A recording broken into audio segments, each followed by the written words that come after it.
Hello and welcome to tonight's Get in Tune. I am Michael Gracia and I've got a great show tonight. Um, I, I'll bring the guy on in a moment, but I want to tell you for the last, I don't know, maybe month, a little less than a month, I've been getting emails, I've been getting messages on Facebook and on Instagram about this Kickstarter um, for the Masters, a classic superhero versus superhero villain comic. And I've been impressed with every piece of artwork I've seen. The people behind it are masters themselves. And tonight, I got the guy who started it all. He's the writer of the book. He is the publisher. Um, let's just bring him on. Austin Hough. Hello, Austin. Hey, Mike, how are you? Hey, everybody. Glad to be here. I'm good. And before we get started, I'm just going to let everyone know your social media will be scrolling across the bottom. This is the way to get in contact with you. And I'm also in the comments going to be throwing in the link to the Kickstarter so you guys can check it out. Hopefully after the show, don't leave. And let's just let's chat.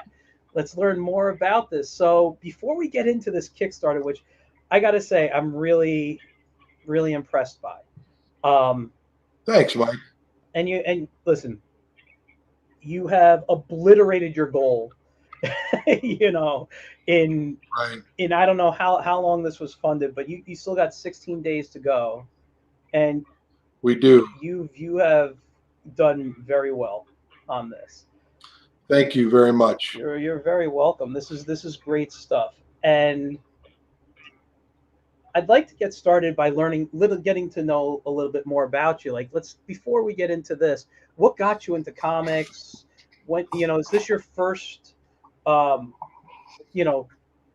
into comics? Like, as a writer, as a publisher, have you done anything else? Just give us your you want to call it secret origin, whatever, we're talking comics, so. Right, exactly. I could go back to when I was 5 years old, living in Chicago, visiting my grandmother, and she gave me 50 cents to go to the corner drugstore to buy a candy bar for 25 and a comic for 25, and I picked up Defenders number 18, which was a cover by Gil Kane and interiors by Sal Buscema, and I believe it was either Dan Green or Klaus Johnson. And, from there, it was like it was over. I was a comic book guy at 5 years old. And ironically, the candy bar I bought, they don't make anymore. You remember the old Marathon bars? No, you know what? They were like kind of like woven together. They were like really long, like Charleston chews. Really? And they went out of business, probably, before 1980. But anyway, just kind of an anecdote there. But I've been a comic book guy, my entire life. And I've been a collector of Mego superhero dolls, action figures for my entire life as well. And that's really how I got started on this project. I am one of the most prolific Mego custom action figure makers in the world. I have, probably made close to 700 different custom Mego action figures. So, that line originally had, they did everything. They had licenses for everything, Mike, if you remember. Yeah. Not just DC and Marvel, but Planet of the Apes, Star Trek, all the way to Chips and Dukes of Hazzard, right? Yep. So, I had a few of them. Right. So, I'm like, there's so many ways to go in this thing, but I was always like a DC and Marvel guy specifically. So I said, okay, I'm going to try to make as many DC and Marvel figures that I wish Mego would have made. And I want to make them as if Mego had made them. And, I ended up making, last count was probably well over 650, close to 700. And what happened was, you run out of characters to make. There's only so many Batman variations you can make, or so many Green Lantern variations or Spider-Man. So I decided something triggered me, and all of a sudden I remembered a character that I created, in my mind, like 25 years ago maybe. And he was inspired by one of my favorite artists of the 20th century, Salvador Dali. And yeah, I mean, who doesn't love Dali's work? I've been to the Dali Museum in Tampa. If anybody has ever been there, they know just how amazing it is. As soon as you walk in the door, you're just hit, full face with amazing stuff. But I was inspired by the Batman, the Adam West Batman show with all those crazy villains, right? Oh. Every villain on that show was larger than life, right? Not just the staples, but you take the other characters. You add the Mad Hatter and the Bookworm, and all of a sudden you have Liberace on the show, and all these other characters, right? Zsa Zsa Gabor. So I'm thinking, man, wouldn't be a Salvador Dali artist-inspired villain be really cool on that show? And I came up with the character, and I named him Surreal Ordeal as an homage to Dali and his surrealistic painting. Yeah. And I said, wouldn't it be cool if he had like a smock and a beret, and he had like a palette of magic paint, and what he would do is he would rob a bank or a jewelry store or whatever, and then he would paint his escape route.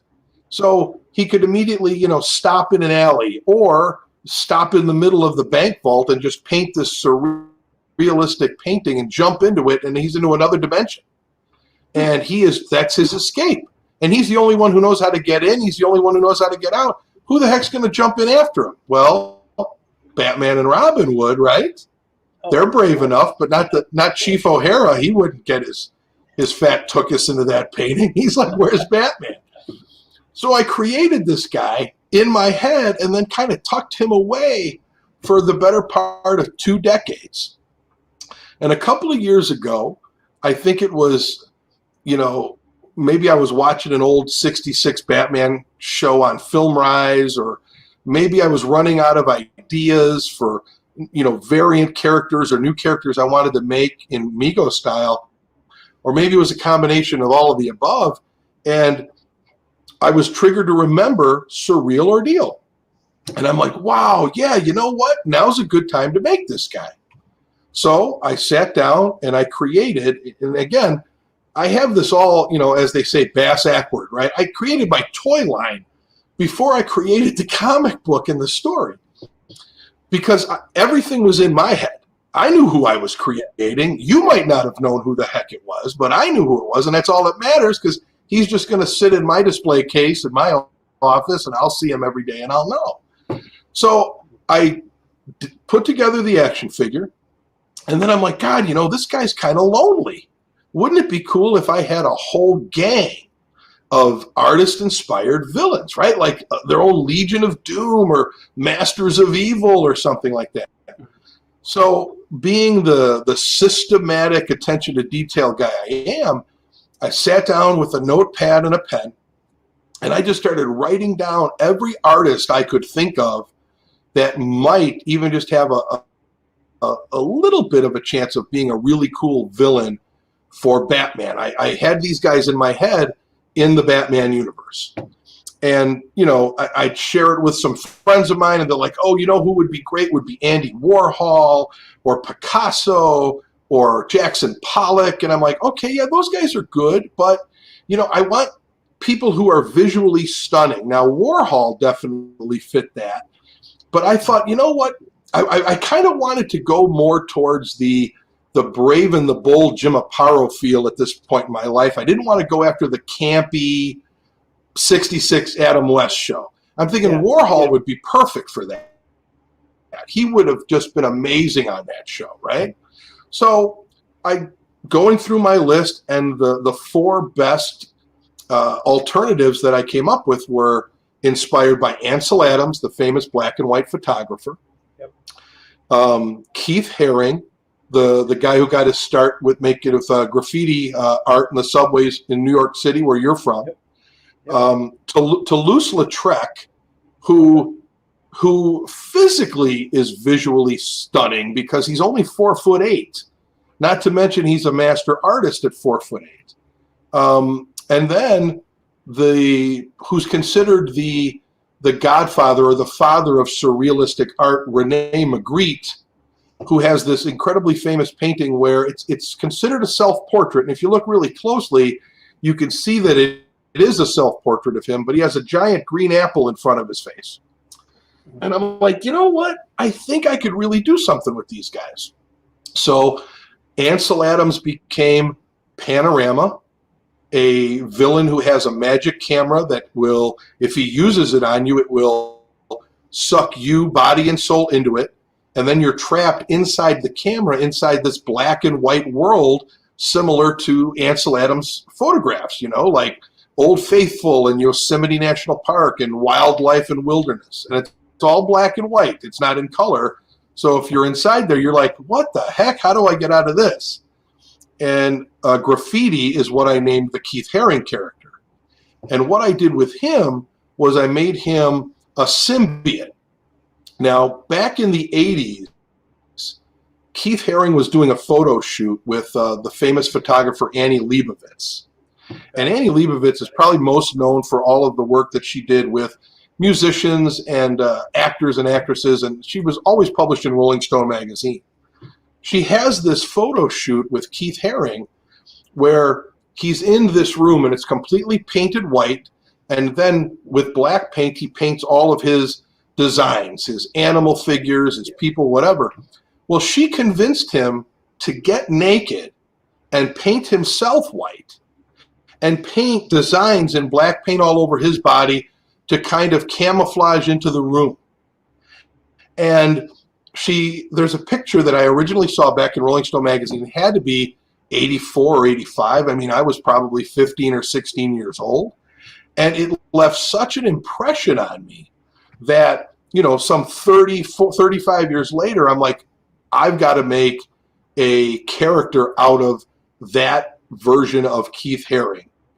And that's what inspired Graffiti. And the backstory is he was a big fan of Surreal Ordeal, and Surreal Ordeal shunned him at one of his gallery exhibits. And he ended up stealing some of Surreal Ordeal's paint, which he didn't know was magic. And it ended up getting permanently adhesed to his body, and he became a symbiote with it, almost like Venom. So what his power is he's able to take the black paint off of his body like this and throw it, whatever he's thinking in his mind, whether it's a mermaid with wings shooting fire out of her eyes, that's what's going to attack the good guy. And the backstory also entails the military. It's kind of like a combination Venom backstory meets the Hulk and General Thunderbolt Ross kind of thing. There's a whole, he's more of a, what would you call him, an anti-hero than a villain, okay? But he is visually incredibly stimulating, just like he was in the photo shoot and whatnot.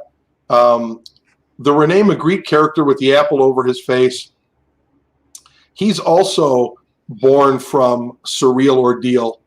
He actually was a character that Surreal Ordeal painted, and during his origin story, as Surreal Ordeal was getting out of his painting, using it to escape, well, the guy with the apple over his face escaped too. And now he's amongst the living, and he's basically following in we'll call him his father's footsteps. Wherever Surreal Ordeal goes, this guy follows. He robs banks, jewelry stores, and how he escapes things is that he has this ability to multiply. In one of Rene Magritte's paintings, he has this character. We call him the Clerk, okay? And the reason why we call him the Clerk is because he looks just like an old European bank teller, which they used to call clerks back in the day. They may still. I'm not 100% sure. But there's this great painting that Magritte did where these guys wearing suits and bowler hats and umbrellas are just falling from the sky like rain. And they're all exactly identical. So this guy has the power to multiply. And he multiplies. Nobody knows who the real guy is. Almost like a multiple man type of a concept. Yeah, yeah. And then Toulouse-Lautrec, I actually made him a failed artist. So he's the one guy who's not really a good artist. But instead, I turned him into this master assassin, martial arts expert, weapons expert, because he's so unassuming. Here's this guy, he's 4'8" tall. He's a failed artist. And all of a sudden, you know, everybody just takes him for granted, and then he beats the crap out of them all. So those are the masters. And listen, I'm looking at the cover right now on the Kickstarter, which we're going to look at.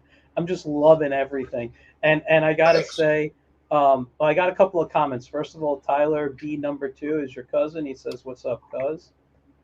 And Tyler B. Austin Hough is my cousin. What's up, cuz? What's up, cuz? And he wants to know if you got his text. Did I get your text? Hold on, let me look at my phone. And while you're looking, we got Alfred Reed, who says, "This all sounds very interesting. I would love to see this either as a movie, TV series. Great creative imagination." Yeah. Alfred, my friend, that is part of the plan. Yeah. You know, this is Mike. This is my love story to the Bronze Age of comics.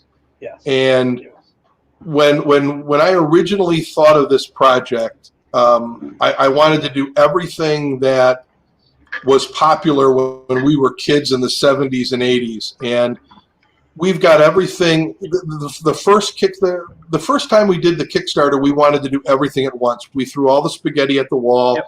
It was like go big or go home. We did all 5 issues, all kinds of rewards, all kinds of add-ons, and we didn't make our goal.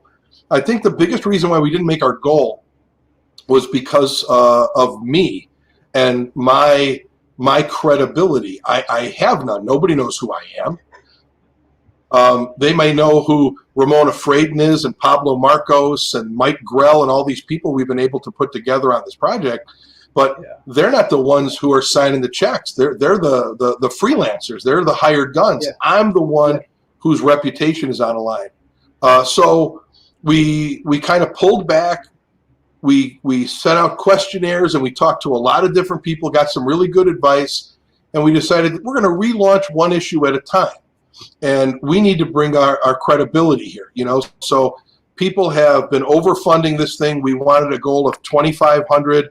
We're almost at 18,000 in about, I think, 16 days in, so halfway in. It would be nice if we can get that to 25 or 30,000. Then we'd have money for the next issue, and the next time we kickstart, you know, we'll have a nice little pad there. But everything here, and if you go to the Kickstarter website, you will see what we have planned for each issue. And it includes everything from jigsaw puzzles to lunch boxes to Slurpee cups to Ben Cooper-style Halloween masks, Treasury edition size comic books. You name it, we're doing it. It's all about Bronze Age love, not to mention all of the Mego action figures. So, you know, we've broken things up by issue instead of offering everything at once. So anytime there's a new character in an issue, that's when you'll see the action figures available, or that's when you'll see art by a specific artist. Like, I'll give you an example. Issue 3, we see the premiere of Airman and Plymo the Rubber Man. Well, those action figures will be available. Mike Grell's cover of Airman, which is an homage to a cover from 1940s Airman, will be available as a signed print. Ramona Fradon's original art will be available. So whatever ties into that issue, we're going to, you know, offer all of those tie-in rewards and add-ons, etc. But it's my love letter to the Bronze Age. So the thought that we can turn this into an animated cartoon definitely has been on our mind. It would be so visually stimulating to do. I completely agree. And I just want to say, this is something with the Surreal Ordeal character being your first guy, and looking at graffiti and him being shunned at a party is such like the era of the time, you know, like what artists would have done to one another, you know, right? If they weren't into. I'm like, that was just brilliant, like that backstory for me. I'm like, oh. because you read Thanks. these stories about artists, and how it was. You brought up who was it, like Pollock, and how he was basically a jerk until and then he became even worse after he became famous, and it's just like Right. you know Exactly. It's kind of like you remember the old Saturday Night Live skit with John Lovitz where he played Picasso, and yes. people would like they'd be at the cafe and he would just sign napkins. Right. He's like, "Hey, go sell this on eBay. I'm Picasso." Yeah. What a jerk! Uh, What a jerk! hold on one second. Alfred says, Michael, is that the Kickstarter link? Yes, the one I put in the beginning is the link to the Masters #1, which we'll look at in a few minutes, and you can see everything on there. This is just everything you were saying. I just want to say I was visualizing in my head. I saw Yeah. it as almost, I could see it almost as a '60s Batman episode. And Oh all yeah, these yeah. characters. It just when you said, you're thinking back to Batman and how the characters were large. I'm like, these guys just fit right in, right in. It was perfect for the era, and Yeah. Right. wow. And by the Yeah. way, we're gonna put the Kickstarter on the screen in a second, but I just noticed it says funded in 30 minutes. You Yeah. had this completely funded. Yeah. Again, you have to understand with the relaunch. I call this the relaunch. It's just issue 1. I put the goal at a meager $2,500. Would it be? Did I really need only $2,500? No. I mean, I probably needed at least $10,000 or $15,000, which we have surpassed. But you know as well as I do, you've seen Kickstarters long enough. Yeah. The problem with the first Kickstarter I did was I set the goal at $50,000, when what I should have done was set it much lower, and then I probably would have brought in $50,000. Yes. So the advice that I was given was go with a low goal and surpass the heck out of it, and it looks even better for you. I mean, you fund it really quick, which allows people to see it funded and say, oh, great, I'm actually going to get my comic books from this guy because it's funded. And the next thing you know, you're almost at $18,000 in 2 weeks. Yeah, it's amazing. Yeah, if we can get this up to 30, honestly, if we can get this up to 30, I would be absolutely ecstatic. I don't think there's any reason why we can't get 25. We still have over 2 weeks to go. And the way I laid this out time-wise was I lucked into a table at C2E2 in Chicago at the beginning of the month. One of our artists, Alex Saviuk, he lives down in Florida. He wasn't able to make it. And I said, I'll take your table if they'll let me take it. And he got a hold of the guys at Reed Pop. They said, no problem. It's so late in the game. Sure. And I threw as much stuff together as I could in 2 weeks. I got banners made. I got a bunch of 11 by 17 posters made that I sent to the artist to autograph for giveaways. I mean, we really did everything we could. I got embroidered shirts. And, it was absolutely fantastic. And what I wanted to do was since I really didn't have anything to sell, I wanted to at least have the Kickstarter up and running. Even though everybody said wait till January to start your Kickstarter, because everybody in December, they're worried about Christmas and money is tight and it's the end of the year. I'm like, yeah, but I can't miss out on this opportunity to launch the Kickstarter the same day I'm at C2E2 December 10th. So I took a chance, and you know what? Knock on wood, it's paid off. Yeah, and what better gift to give than the gift of comics? Even if they have to wait a couple of months or whatever it is. I mean, the gift of comics is the best. I know that's what I always ask for. Right, comics or Migos. Yes. Comics. Or Migos. Go ahead. What are you gonna say? No, I said comics or Migos. That's all I care about. Yeah, that's how I am. I like my comics. I like my animation, some toys. Right. I'm all over the place. Your spells, your art, whatever. Right. Yeah. Agreed. Yeah. So this is the Kickstarter, and before we get into the story, which we'll talk about. This is the cover. This is Steve Butler's cover, who I love his work. I follow him on social media. Yeah, yeah, man. If your viewers, if you guys are out there, you need to look up Stephen Butler Studios on Instagram, the Butler Brigade on Facebook. You need to follow this guy. I mean, he was actually the first guy I approached to do anything because of the stuff he was doing. It was so, John Romita Sr.-esque, John Buscema-esque. It was like he's a love child of those guys. I mean, it was just fantastic. And when I approached him and I said, hey, listen, if you scroll down a little bit, Mike, you'll see the original Aparo cover. Yeah, I said, hey, man, yeah. I said, hey, man, I've got this story. It's a Brave and the Bold, Jim Aparo-esque style story from the 70s. I've got the Black Owl with all of these guest superheroes that are going to tag team and fight the bad guys. Here's all the reference material. Here's what I'd like you to do. Man, this guy turned this thing around. And the great Mort Todd, the old editor of Cracked magazine in the early 80s, he's colored and lettered everything for me.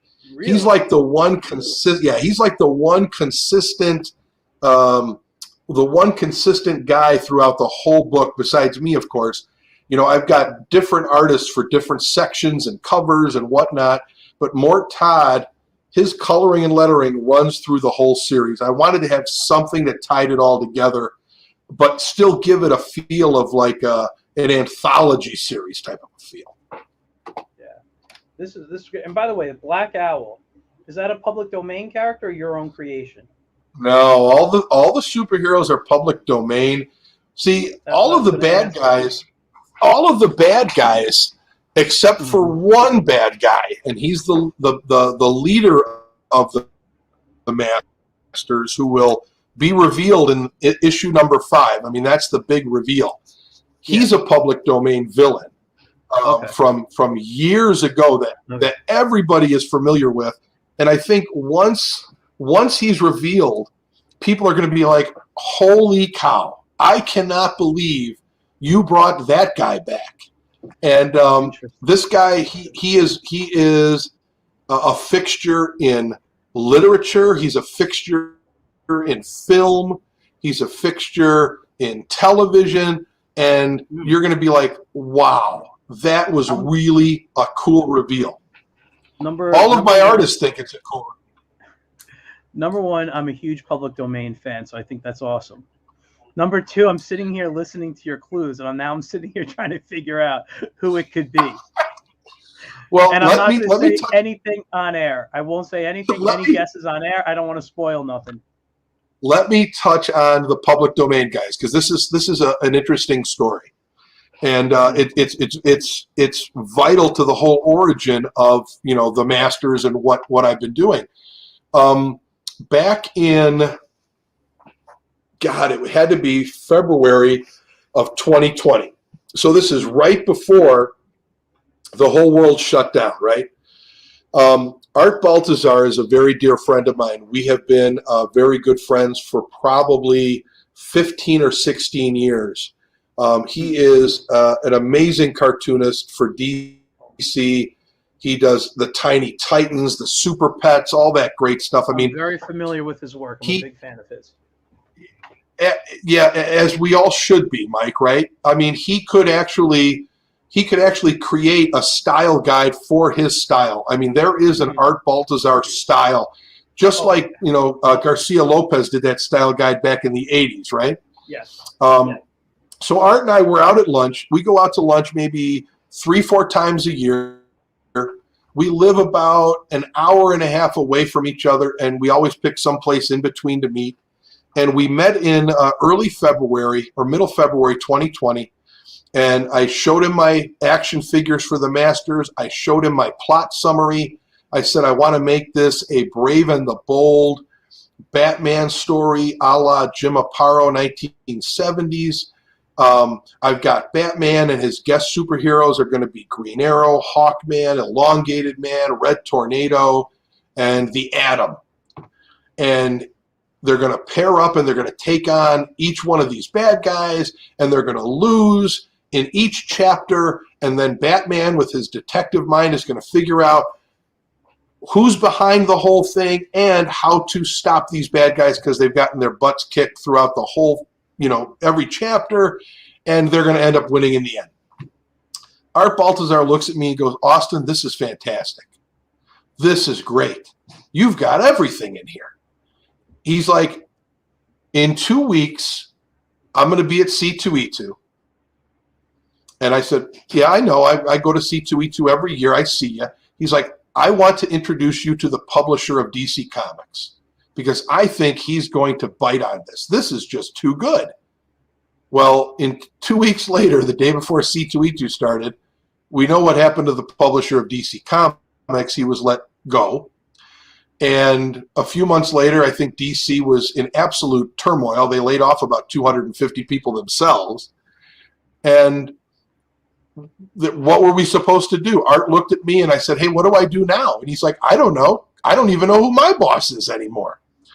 So I decided that, okay, I could either sit around and feel sorry for myself, or I could find a way to get this story published. If Art Baltazar is telling me that this is good enough to be published, then I need to find a way to publish it. My first thought was, okay, how do I change this into a Marvel story with Spider-Man as the main superhero? Because, back in the day, Mike, the counterpart to the Brave and the Bold was, Marvel Team Up, right? And it was always Spider-Man. It was Spider-Man and the Human Torch, or Spider-Man and Captain Britain, or whomever, right? Well, I didn't have anybody close to me that was on the inside of Marvel. So there was really nobody to go to and pitch that to. My friends who worked mostly at DC were Art Baltazar and Stefan Roux, and nobody really had any contacts at Marvel. So I said, okay, what's my next option? Well, my next option was to self-publish this thing myself, scrap the superheroes, and either come up with my own superheroes, which I'm already taking a chance because I've got my own villains and nobody knows my villains. So I thought maybe I should delve into the public domain and grab some similar heroes to my DC heroes, match them up as best as I can, update them so they have more of a modern feel, and that way there will be at least some credibility with my heroes, because there's that cult following of public domain heroes. Mike, you even said you're a big fan. I'm a big fan. I work with them myself. Yeah. And if we go onto Facebook, you're going to find public domain Facebook pages and groups all over the place. I belong to a couple of them. Yeah. And there's some of my favorite pages. You've got fanboys and girls out there who are doing art. You have people recreating. I mean, I just recreated the Black Owl within the last year, but the year before somebody else did their take on him, and I just saw another guy do his take on the Black Owl. They're three completely different looking characters, and I'm in love with all three of them. I mean, I'm looking at the one that was done before mine and the one after, and I'm like, oh my God, why didn't I do that? Oh, that's such a brilliant idea. Well, I love that's this the beauty. That's the beauty of the. Yeah. Thank you very much. Now I'm going to tell you how these designs came to be. So I decide that, okay, I'm gonna have to replace my DC characters with public domain guys. I call up a buddy of mine, Darren Wilshire. He lives up in Toronto. He has been instrumental in this project, and he is a guru when it comes to public domain characters. He owns a comic book company called Temporal Comics. Now, if you go onto my Kickstarter, you will find I have a plug for him in one of my updates, along with a bunch of other people that have helped me along the way. But Darren's forte is his research into public domain figures and in a historical perspective. I mean, he really has a grasp on the history of these characters. And I said, hey, listen, I need somebody who can replace Batman. I need somebody who can replace Hawkman, and so on and so forth. So we put our heads together. We came up with these 6 heroes. And then it was like, okay, now I need to upgrade these guys. Because if you take a look, if you stop right there on that Bart Sears cover, none of those characters look like that in their original public domain form back in the 40s. Okay? So what I did was I reached out to Joe Rubenstein, who he has been instrumental in this whole thing coming together, because when I reached out to him, I became friendly with Joe a few years ago at a con that I met him at for the first time. Al Saviuk was there, and I knew Al, but Art Baltazar and we went up to this con up in Milwaukee, and Saviuk was there, Rubenstein was there. We ran into Stefan Rue, another one of our friends. We all ended up going out to dinner afterwards, and we all stayed in touch. So I stayed in touch with Rubenstein. This had to be 3-4 years ago, easy. And I reached out to him via email one morning, probably in October of 2020. No, 2019. Okay. Yeah, no, 2020, excuse me, 2020. And I said, hey, I've got this idea for a comic book. I'm looking for some of your friends like Alan Weiss and Kerry Gamble and Ron Wilson to pencil some covers, and I'd like you to ink them. Can you put me in touch with these guys? And he said, absolutely. Now, the whole premise of what I was going for was I just wanted my favorite artists like Weiss and Wilson and Gamble to do covers for me. The interior pages, man, everybody was telling me the same thing, Mike. Everybody was telling me the same thing. They're like, oh, you're going to get the old timers to do the covers. But the interior stuff, they don't want to do interior pages. They don't want to do sequential art anymore. They just want to do commissions. Mm-hmm. They couldn't have been more wrong. They couldn't have been more wrong. So I reach out to Rubenstein. He gets me in touch with Alan Weiss. He sends an email off to Alan, and the next day I get an email from Alan Weiss that says, hey, this sounds like a really cool idea. I'm a really big fan of Toulouse-Lautrec and Salvador Dali and Keith Haring. Here's my phone number. Give me a call Sunday at 6:30 and let's talk. And I'm like, wow, this is great. So I sent him along a few things like the plot summary, pictures of my action figures that I had already done. By this time, I was already putting together Who's Who style pages for all of the bad guys. And we talk on Sunday, that maybe 3 or 4 days later, we talked that Sunday night in October of last year for probably 3.5 hours. It wasn't 10 o'clock before we hung up the phone. And at the end of our conversation, he said, Austin, can I ask you a favor? And I'm like, what the hell kind of favor does Alan Weiss want from me? And he said, I love this story. I'm all in for the cover, but I have to ask you, can I draw an interior chapter? And I was totally taken aback. I'm sitting here at my desk. I'm on my phone. I'm like, like a Ralph Cramden, humming, right? And I'm like, what do you mean an interior chapter? He's like, well, you've got the chapters all broken down by villain, right? I really love the Toulouse-Lautrec inspired villain, who's the martial artist assassin guy. He's like, that's a really cool concept. And Toulouse-Lautrec is my favorite artist of all time. He's like, can I draw the interior chapter with that character? And I'm sitting there thinking, who am I to say no to Alan Weiss, right? Yeah. Who am I to say no? So I tell him absolutely. The next morning, I get up. Now, Alan, he's a vampire. He probably gets up at 4 o'clock in the afternoon. I get up at 4 o'clock in the morning. I'm an early riser. I'm up at 4 o'clock in the morning. And I get on my computer, as I always do, and there's an email from Alan Weiss.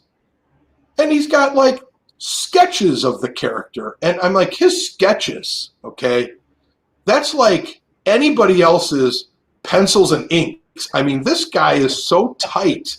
It's not even funny, Mike. It's unbelievable. And in the body of the email, he's like, yeah, man, I'm in for the cover. I'm going to do the chapter with the Toulouse-Lautrec inspired guy who we call Monsieur Petit Renard, which means Mr. Little Fox. Okay? So he's like, I'm in for Renard, the interior chapter. He's like, but you know what? There's that guest villain that you got in the chapter. You know how you've got like the Batman with the guest villain thing going on with Black Owl? Well, you've got that superhero Twister from the 1940s. And I was doing some research on him, and my friend Alex Ross had redone him a few years ago in a different way. He's like, would you let me redesign him for the comic book? And I'm sitting there looking at my screen, Mike. I'm looking at my screen. I'm thinking, what am I even reading? Alan Weiss wants to reinvent Twister for my Alan Weiss? The guy who did that awesome, remember the Kiss book, right? Mm-hmm. He did like 50% of the interiors. He did the wraparound cover. I mean, it's Alan freaking Weiss. Yeah. And again, I find myself saying, who am I to say no to Alan Weiss? Who am I to say no? So I say, sure, man, have at it. The next morning I wake up. And what's in my box, my email box, inbox, are sketches of his redrawing of the Twister. Wow. And you can see how he looks here on the Bart Sears cover. Mm-hmm. And it was just unbelievable. But all of a sudden, the light went on in my head, Mike. The light went on in my head. I realized that Alan Weiss helped me flip the script and come up with a new plan of action. Instead of asking these guys, hey, man, will you do a cover for me? We'll get Rubenstein to ink it, and I'll get some lesser-known guys to do the interior pages. They'll be quality guys, but, you know, they're going to be guys that I could probably get for a cheaper price. Well, all of a sudden, I realized, man, I could sell this project to my favorite artists by saying, you're going to do a cover, you're going to pick your favorite villain, and you'll get their interior chapter, which is, you know, anywhere from 12 to 14 pages. Mm-hmm. And then the guest hero in that chapter, who's going to be teaming up with the Black Owl, you get complete creative freedom to reimagine him. And next thing I knew, I had Ron Wilson, I had Bob Hall, I had Al Saviuk, and I had Arvell Jones. Wow. And, you know, originally Bob Hall agreed to do the chapter. He had to back out because of other commitments, and I brought in Val Merrick, the co-creator of Howard the Duck, right? Mm-hmm. And away we were, man. Away we were. Everything everybody had told me about these old timers, they're not interested in doing sequential art anymore. They don't want to do interior pages. It was just a bunch of bunk. These guys are just sitting there chomping at the bit, waiting for somebody to call them and say, hey, man, I'm looking for this. And they're like, great, I can't wait. Yeah, I also think, though, it's the story. You know, I haven't read it, but it sounds like you got these guys who are just as passionate about your story as you are. They read it. This is something that they could, you know, relate to possibly as an artist, maybe in a way. And yeah. It's like, this is going to be fun. And by you giving them some kind of creative control, it really is something that they could sink their teeth into. And as an artist, someone, you know, who draws comics and stuff too, when I get control on things, it's more fun for me, you know? Yeah. And I think that's really what it was. Is I mean, I'm not saying anything else. I mean, but that your selling point was smart. Yeah. And you're like, thanks. Every artist wants some kind of creative control on what they're doing. It just makes it fun for them. But you have a great story. You're getting them to redesign a character. Oh my God. I'm telling you right now, I'm sitting here listening to you just tell these stories. And honestly, I just want to be drawing right now. I want to be looking at public domain characters, and I want to be redesigning them right now and then sending them to you to turn into Amigo figure or something, you know. It's just, it's like, well, you know, the The funny thing is, it's funny that you mentioned the Mego figures, because I was originally redesigning the superheroes, and I was working with a buddy of mine named Scott Pierce. He is like my sergeant at arms through this whole thing, and he lives over in Cincinnati. We've been really, really close friends for a number of years. He's a Mego collector and customizer as well. Okay. And we're shooting back and forth ideas of how should we make Black Owl and how should we make Airman and this, that, and the other thing. And we were thinking of it through the eyes of a guy who's making an action figure with limited resources, because we're like, okay, well, we don't want to make his wings look like this because that's going to be really too hard to produce and blah blah blah whatever. And finally, when Alan Weiss says, hey, can I redo Twister? And then he said, hey, can I redo the Black Owl? And we just let him go at it. It was like, okay, you know what? He's looking at it as how the character is going to look on the page, and he has no parameters. He has no boundaries. He's just going to do what's going to look right. And we're just going to take that and we're going to figure out a way a way to make that figure from that. Nobody, whoever, the guys who created Batman and Superman, they weren't sitting there like, well, let's create the toy first. They were like, let's get this guy on paper. Let's do a scalloped cape and a cowl and a this, that, and the other thing. And that's what all these artists did. And whatever they came up with, we just, figured out a way to make action figures out of them. So Alan Weiss, he did the redesigns on Black Owl and Twister. Val Merrick did the redesign on Flyman, who's the orange guy in the front. Mm-hmm. The Arrow, which is the red hooded guy, was recreated by Arvell Jones. Plymo the Rubber Man, who, believe it or not, only appeared in one comic book ever back in like 41 or 42. And it was one of those serial comic books that had like 16 4-page stories, that kind of thing, right? Yeah. He was only in one comic book back then, and maybe it was 6 or 8 pages max. Now, I'm sorry, can I interrupt you real quick? Yeah, go ahead. His character, I think I was reading about him recently, because I like to read about the characters and actually play with them to see if I would do anything with them. Was he the one who was like a circus performer? He was a contortionist. Is that the one? Yes. Or no? Yes. Okay. That's exactly right. Okay, I was making sure I got the right character. Yeah. I'm sorry. Exactly I read about him like 2 weeks ago. Yep. Anyway, That's I'm sorry. exactly. Continue. I'm sorry to interrupt. No. And he only appeared once, and we grabbed him out of obscurity. And talk about having a lot of creative freedom with that guy. And we've had a lot of fun developing his character. And then, of course, Airman in the back. He was a guy that, we picked up, and Ron Wilson recreated him. Alex Saviuk reimagined Plymo the Rubber Man. And I think they're all fantastic. They all have unique personalities. I think we wrote them well. And I'm going to tell you what the cherry on the top of the sundae is, Mike. You ready for this? Mm-hmm. Go for it. All of the creators who have reimagined these heroes have committed to me to drawing their individual titles if we're able to get that far. Oh, that is awesome.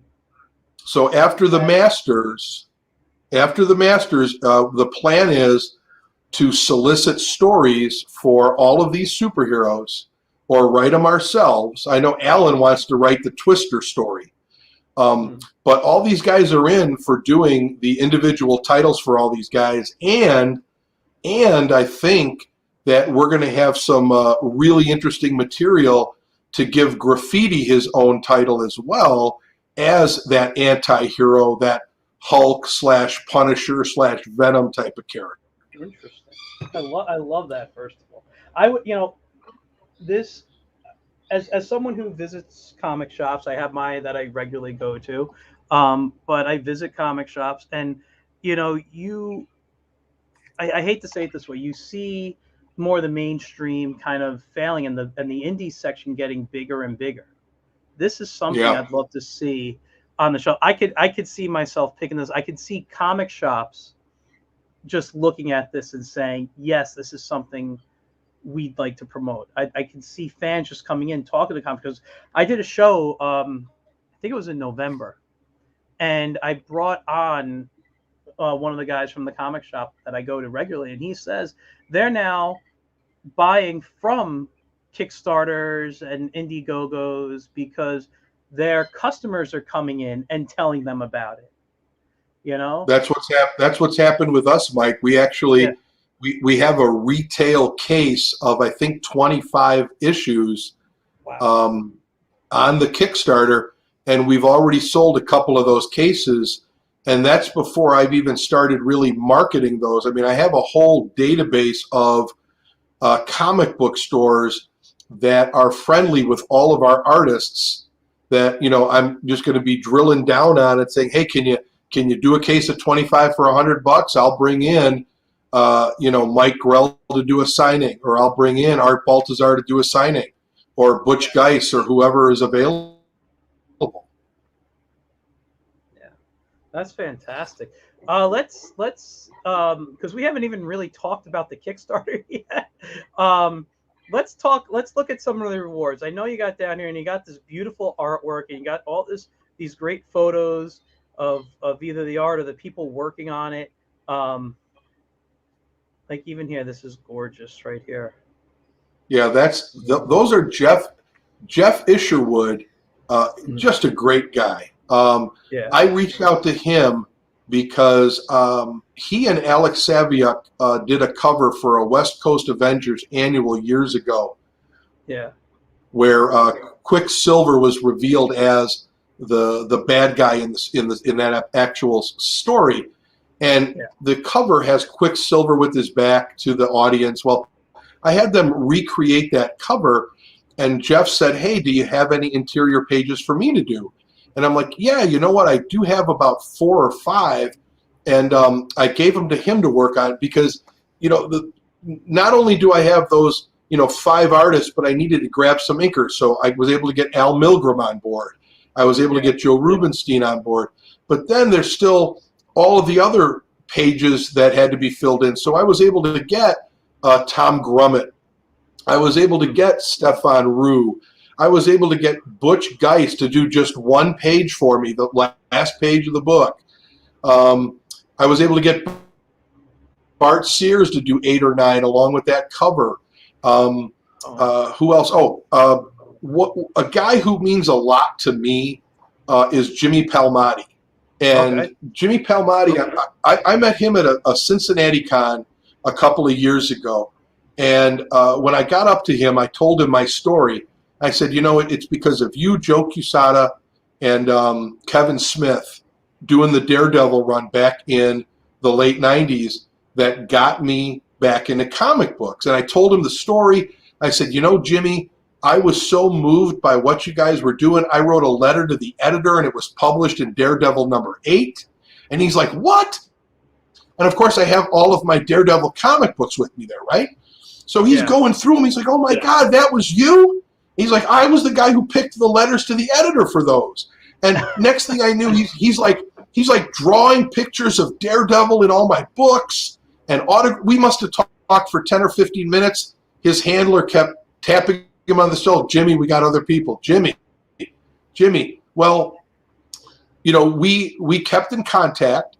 When I started doing this, I reached out to him and I said, hey, I know you're not really doing a lot of inking stuff anymore, but boy, it sure would be cool if you could do a page or 2 on the Masters. And he said he'd love to. So he's actually going to ink a page of Tom Grummett's work, his interior pages. And he's also going to ink either a cover that Stefan Rue is doing or an interior page that he's doing, because I don't know if you remember this, but they worked together on some Harley Quinn stuff not too long ago. I don't remember. I haven't been reading a lot of mainstream lately, so understood. I'm not paying attention too much to what's going on in the world, though, like what the artists do. Some stuff, like if I see something, no, I mean, listen, I'm not. It's not to insult these guys because you're naming people I love. You really are, and it's I'm just not happy with mainstream books at the moment. That I kind of focus on indie books right now. So I'm following a little bit more of what they're doing and what's going on in that world. Which Yeah, is I why completely when I understand. was approached by this, by I don't even know how many emails I got. Well, more messages. I don't know how many Facebook messages or Instagram messages I got, and it was people I don't. And again, I don't know if they work on it. They're just fans of what you're doing. They're like, or if they even know I had a show. I'm just like, this is fantastic, and I'm loving what I'm seeing. And I knew I had to reach out to you. And I actually, you sent me a message, and I had to ask it because like I literally got like three that day, and I'm like, okay, what are you doing? Are you just someone telling me about it? Or and when you told me that you were the creator, I'm like, I have to have you on. This is Yeah. just like too big. What I'm saying, and this is you guys. This is you at C2E2. Yeah, C2E2 with Andrew Peepoy. Andrew was brought in by Alan Weiss to ink his pages, Okay. and Andrew has absolutely been fantastic. I mean, this is a guy that really gets it. He's I want to say he's young like us, but I'm 52, so I don't think I'm young anymore. But compared to the other guys that I'm working with, we're the young kids, and he Mm-hmm. he totally gets it. He understands that, hey man, social media is the way. You need to market. You need to put yourself out there. You need to Yeah. to touch your clients. I mean, these are the people that are paying our bills. So he's always up for doing publicity and promotion. He is, and not only that, but my God, he is so talented. You Yeah. know, to take on the task of inking Alan Weiss or Mike Gustovich is just unbelievable. And on top of it, I don't have the picture on the Kickstarter. I probably have it on my Facebook or Instagram or something. But he inked the Ramona Fraden cover I commissioned her to do for this project, Okay. which was an homage. See, one of the coolest things that I'm doing, in my opinion, for me, is that I'm going after the original artists of my favorite covers and I'm getting them to recreate them with my characters. There's nothing cooler than Yeah. seeing a Ramona Fraden Plastic Man cover with Plymo the Rubber Man. Yeah. Nothing cooler. I can see. I'm just looking at names. I see that you got Joe Wos. I guess he's doing yeah. There's a puzzle of his. I'm a huge fan of Joe his Woes stuff. is such a great guy. He, And again, yeah. I'm sorry. Go no, ahead. I was just going to say what again. This is my love letter to the Bronze Age. One of my favorite things growing up, and I have every issue, are the old Marvel Fun and Games comics. A guy named Owen McCarran, who is no longer with us, unfortunately. He did that whole 13-issue run. He did all the crosswords, all the mazes, all the puzzles, all of the artwork. It was absolutely fantastic. I have that whole entire run, and I wanted to make sure that I had like a tribute to him and what he did in every book, and that comes from Joe Wos. If That's you great. scroll back up there to Joe's Sorry. Maze, you will see, that's okay, Yeah. you will see a sample of the Who's Who page. Yeah. I That's saw that. Surreal I Ordeal geeked out a from. little bit inside. Yeah, yeah. And if Yeah. you look in the middle, that is Mm. Mort Todd's homage to the old Hostess ads. We substituted we went and found ones like we substituted Airman for Hawkman. We substituted Black Owl for Daredevil in these ads. And there's going to be one in every issue, so there's 5 That's of awesome. those. That's Again, you know fantastic. what? You pick up the comic, no matter what issue it is, you're gonna like take yourself. It's gonna take you back to 1978. You're gonna Now be let me thinking that you're reading a John Byrne X-Men comic book. let me ask you this. Um, I know you said that in the last book there's the big reveal of the main villain. Are Right. these books standalones, or because are they or are they like? Can I get if I don't? Let's say I didn't back now, which I'm going to, but let's say I didn't back now, but I backed in issue 2. can I just pick up the book and read issue 2 and get a full story, and that at the end of issue 5 it ties together, or? Yeah, at the end of issue 5 it all ties together. I'm sorry, I'm having a problem with my chair. Let me fix it. Hold on. It's okay. They are standalone chapters, but you have to remember that each chapter ends with the villain winning. Okay. And the good guys standing there holding their hats in their hands, wondering what the heck just happened. And then in issue 5, we see all of the heroes unmasked for the first time together. They're at the Black Owl's, we call it the Owl Nest. It's kind of like the Bat Cave, but it's a condominium on the top floor of some really cool building in the city he lives in. And they're all sitting around, and all of those pages were drawn by Bob Hall, which are absolutely spectacular, absolutely fantastic. That guy, and the artist that I have, and I need to just segue here just for a brief second. We'll come back to the thing, but stream of consciousness is my strength and my weakness, so I've got to balance it. So these artists, these, and I keep referring to them as old timers, and I affectionately call them old timers. But guys like Bob Hall, another guy, Pat Broderick, who is super famous for the stuff he did in the 70s and 80s, Firestorm and et cetera, right? Yeah. I've never seen these guys better. These guys are on top of their freaking game. And I had a long conversation. I was at Wizard World with Pat Broderick a month or two ago. And I told him that, I said, Pat, I'm not trying to blow smoke up your behind, but you have never been better. I have never seen you better. And he's also doing a book called, I wish I could remember. I need to look it up. But he's doing some work with Mike Barron. Mike Barron's writing the story. He's doing all the art. And the stuff he's doing for Barron is exquisite. It's the only word I can say.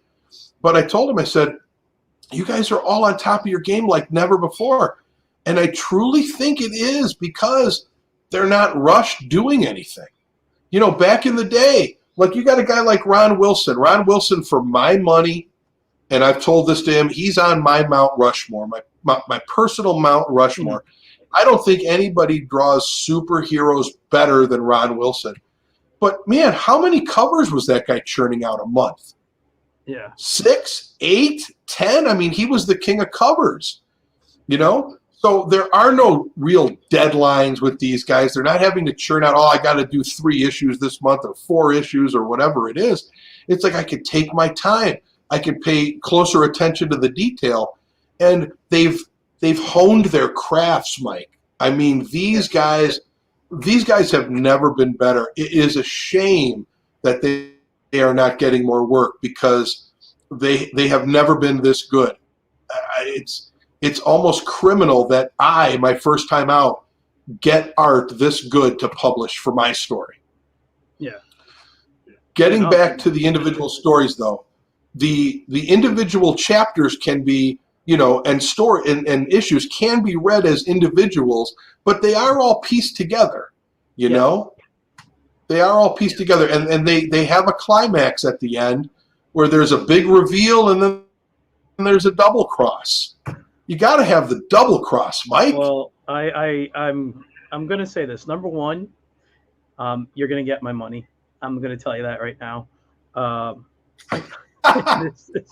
This to me has, the artists. I'm not going to go through all the art. We've named them. Go through them all. Let everybody know who they are. They are fantastic. I can't even remember. I'm gonna have to look at all the names with everybody you said so many times. But you got people who were the people I was reading, you were reading as a kid, that helped inspire the people I copied work out of. This is just like, I think anybody who, I'm 45, so I was born in the mid 70s. But I've read older issues. I'm a big fan of the Gold and Silver, Bronze Age stuff. These are books that were my inspiration. These people were drawing the titles that I grew up reading. You know, Yep. It's and getting them together on a book with the story that you're telling me that all these guys have been are just on board for and ready to draw individual issues. I mean, this is like bringing back my childhood to me. Yeah. You know, Yeah, and me it's too. something that I'm excited to read. You know, I have friends that I donate to Kickstarter. I'm not knocking anything they do, and I don't like using the word it's backing. I always use the word donate, but I'm backing. And Right. I back my friends' stuff. I back other people's stuff, and I'm always excited to get them.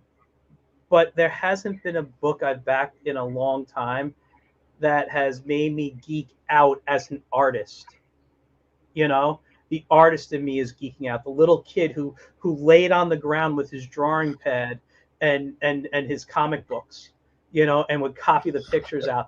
These are who I was doing it to, and it's I'm just like super excited for this here. And we got a quote, not quote, a comment here from Joe Ryan. Says, I'm really enjoying the chat about indie comics and public domain. Thanks, Joe. Thanks for tuning in. He's an artist himself he says he's working on a page right now. Nice. But yeah, this is just, my God, fantastic stuff. And I'm looking up here at the covers because, I know there's you get to choose, you can choose one of your covers as backing whichever reward. And it's like, do I get this one because I love this cover, or do I get this one? It's right. You're making the choices right now, and you can get both covers. You can get them both autographed. I mean, there's so many different ways to do it. One of the things I wanted to add to your geekdom, right? Because you're totally geeking out on this. I am always been a big fan, as you could tell by what I've done so far, in tributes, homages, and in the comic book series, I pay tribute by laying little Easter eggs that pertain to all of my favorite comic book creators that are no longer with us. So awesome. You will see tributes to Denny O'Neil, Joe Sinnott, Jim Aparo, Norm Brayfogle, Frazetta, Kane and Finger, the Buscema brothers. I know Sal is still with us, but I couldn't put John in without having a reference to Sal. Yeah. And there is I make sure that I give little winks and nods to my kids and my wife. Mm-hmm. And then I pay a little bit of a tribute to my wife's all-time favorite movie, The Princess Bride. Great movie. And I'm sure everyone, once they see it, they'll never be able to unsee it. Well, now I'm really going to be studying every panel. And I tend to do that, by the way. I don't know if you do this. Being the artist, I'll start reading a book, and I could be 2 pages in, and all of a sudden I'm just taken in by the art that I forget reading. I'm just flipping page by page, looking at the panel work, and then I go back and I reread it. Right. So, I have a feeling this is going to be one of those books. Yeah. So and if you go ahead. Go ahead. No, you go ahead, man. I'm the one who's just yapping. No, I was going to say, let's start looking at the rewards for the audience. Let's do it. Okay. No. Let's look at the rewards. So the first one for $6 is an electronic. So you get a PDF, and you get both covers, and you get a preview of issue 2. So that's exciting. Now, the reason. Yeah, go ahead. Just so you know, and let the audience know too, the reason why I wanted to give a little 2-page teaser of the next issue. First of all, one of my favorite artists in present day right now is Mike Lilly, and I have him working on this book. He's doing the first 8 pages of issue 2, being inked by Bob Almond, who, you know, his inks are as amazing as anybody's currently, in my opinion. Oh, Bob is great. Oh, just a great guy. I mean, just a wonderful you look up salt of the earth in the dictionary to picture of Bob Almond, okay? So, but the thing is that, you know, if you take a look at that Aparo homage cover, it says special all villain issue, because that's what that Treasury edition, or I think they called it the special collector's edition on the DC side. That's exactly what it had on the Jim Aparo cover, but I kept it on there because it really is an all-villain issue. You see the leader of the Masters, you don't know who the hell he is, and he's approaching Ponce de Leon at the Fountain of Youth. That's how the comic book starts, and then it goes, you know, 4 pages on that, 4 pages on the next villain, and so on and so forth, up until the end, and it's only villains in that first issue. And I know that's hard for a lot of people to swallow. People are like, well, where's the good guy? And blah, blah, blah. Well, you know what? The first 2 pages of issue 2 will blow your mind. When you see what Mike Lilly does with the Black Owl, you're going to be like, oh my God, I cannot wait to get issue 2. Well, I love Mike's work, so I'll be looking forward to he that. He is so talented, that guy. Yeah. I remember back in the 90s, I think it was, when I started doing shows, and I used to table near him. We used to talk every now and then. I haven't talked to him in I don't know how long. I don't even think he'd remember who I am. But just... Come on, Mike, don't sell yourself so short. Well, when I started in the 90s, I was doing, let's see if I can find it real quick, a copy of the issue. I was doing my own book, Plunger Pup, about a dog who fights crime with a magic plunger. And oh my God. Are you kidding? So I'd like to bring him back at some time. You know what? Maybe Power Comics will pick up the rights to that. I'm very happy to talk to you. Maybe we'll see.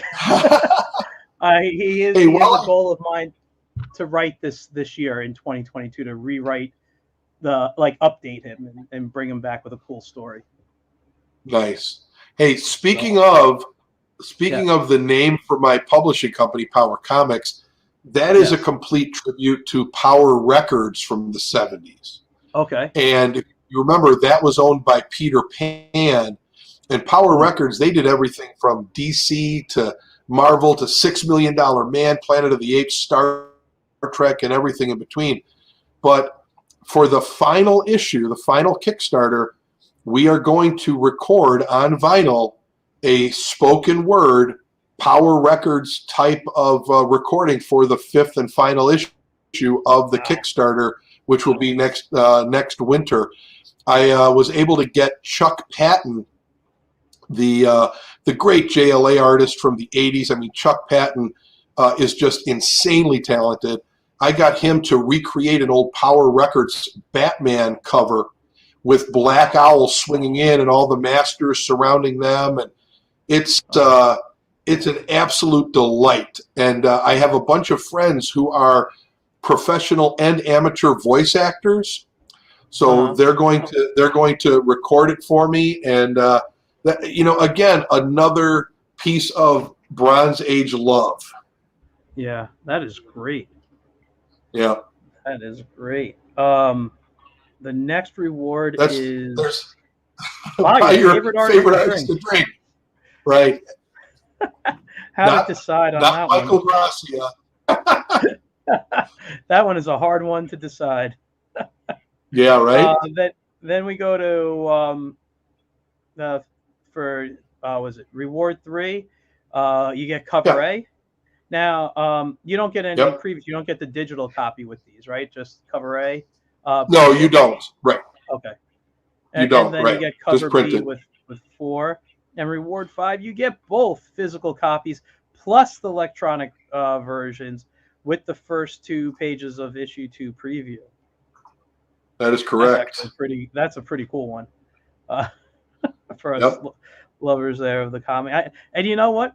When I when I back Kickstarters, I always make sure, when I get the physical copy, to make sure I get the tier with the digital copy, because even though Yeah. I prefer physical books in my hand, I could read on Right. my iPad or on my phone while I'm out, and I don't have to take the stuff with me. So I think that's great. I love that. Not only that, Mm. but for me as a guy who is constantly looking for reference material to make his custom action figures, having the reference material right there on the computer screen or on your tablet, and instead of having Absolutely. to dig through your log boxes and say, yeah, what was that? Avengers Yeah. 181, George Byrne? No, George Perez. That's what it was. So you know what I'm saying. It's just I know having it exactly. Yeah. there. Yeah, having it there. Boom, man. I love it. I love having both. It's funny because my memory. I don't know how to say. Maybe it's almost photographic in a way, but not to everything in the world. Just things I'm Right. seeing. Like, I don't remember stuff. If you tell me something, I'm probably going to forget it. But if you show me something, I can remember. Yeah. I'm down to about 6 short boxes of comics. Before I got married, I had 30 boxes, and no room, so I had to get rid of stuff. And I used Sure. to be able to remember if I was drawing a picture. I'm like, no, I want it to look like something. I can remember within 2 or 3 issues, of the image that's in my head from a panel I read decades ago. And I'd be able, oh, it's in Hawkman. It's one of these 3. And I'd pull out the 3. I'd say, That's oh, there it is. insane. And I'd be like, oh, wow. And now that I'm down to 6, I don't even know what books I have anymore sometimes. But I have a lot of, but I buy a lot of trades. I've gotten my collection back through trades. Yeah. And I've only saved Absolutely. books that truly meant a lot to me. Right. And but yeah, having that digitally now that I can just swipe and be like, there, I can still do that So with convenient. books.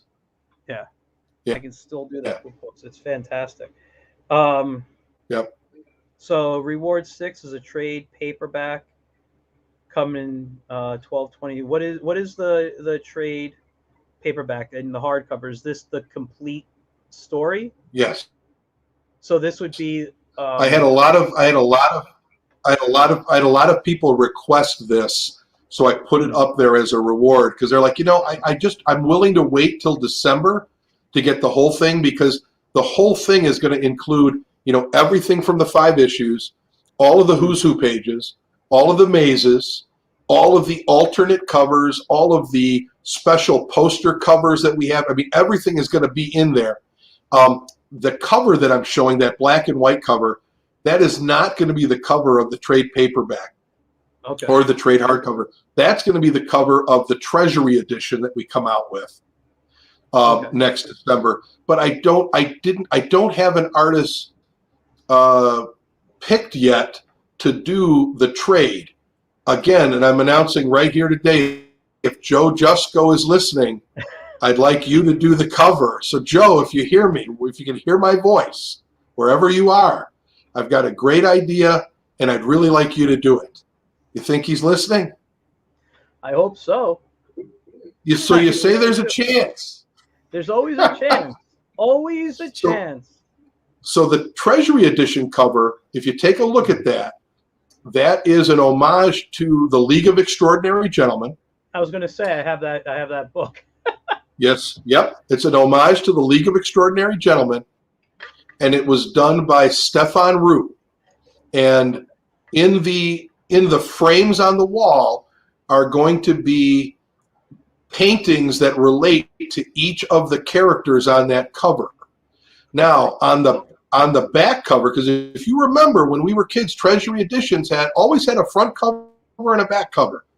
There was never an ad on the back, for Dr. J and Rick Barry shooting Spalding basketballs or Twinkies or something like that, right? So the back cover will be exactly like the front cover, but instead of the villain standing there, the superheroes will stand there in the exact same positions. Oh, I love it. I love it. So I don't know if you remember a Dick Giordano cover for the Justice League, Justice Society Treasury edition. It's so iconic. It's all I'm sure I know it. of the Justice League, they're all like running right out at the reader, and on the back it's the Justice Society all running out at the reader. It's such an iconic cover. If you saw it, you'd know exactly what it was. That sounds very familiar to me. That's the idea I had with this. It's like, man, League of Extraordinary Gentlemen is such a cool cover for the trade because it's got the paintings on the wall and the sculptures and everything, and this has everything to do with art. And then let's flip it around and it be exactly the same, but with the superheroes swapped. Yeah, that's awesome.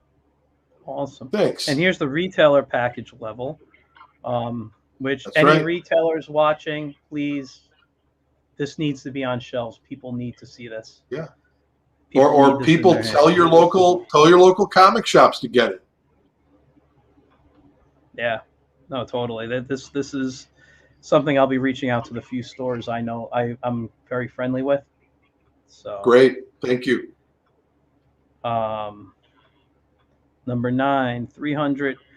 Oh, so an original autographed corner box. Nice. So the story behind this is I reached out to John Byrne's people to do the corner box heads. Mm-hmm. And I get this. I don't know if you've ever reached out to John Byrne to commission anything. No. And you get this like 10-page contract that says, John will only do this and he won't do this and he won't do this. Essentially, it came down to, if John likes what you are asking him to do, he'll do it. If he doesn't, he's not going to do it. So I'm like, well, this seems like a waste of time. So I reach out to Rubenstein. I said, dude, you did a ton of inking for Byrne in your career. I bet you could mimic his drawing as well. And he's like, of course I can. Rubenstein could probably mimic anybody's drawing. Yeah. And I said, I'd like you to draw my superhero heads like corner box heads that John Byrne drew for the Avengers and the X-Men and Fantastic Four. And that's what he did for me. And that's the corner box on every issue that we're doing.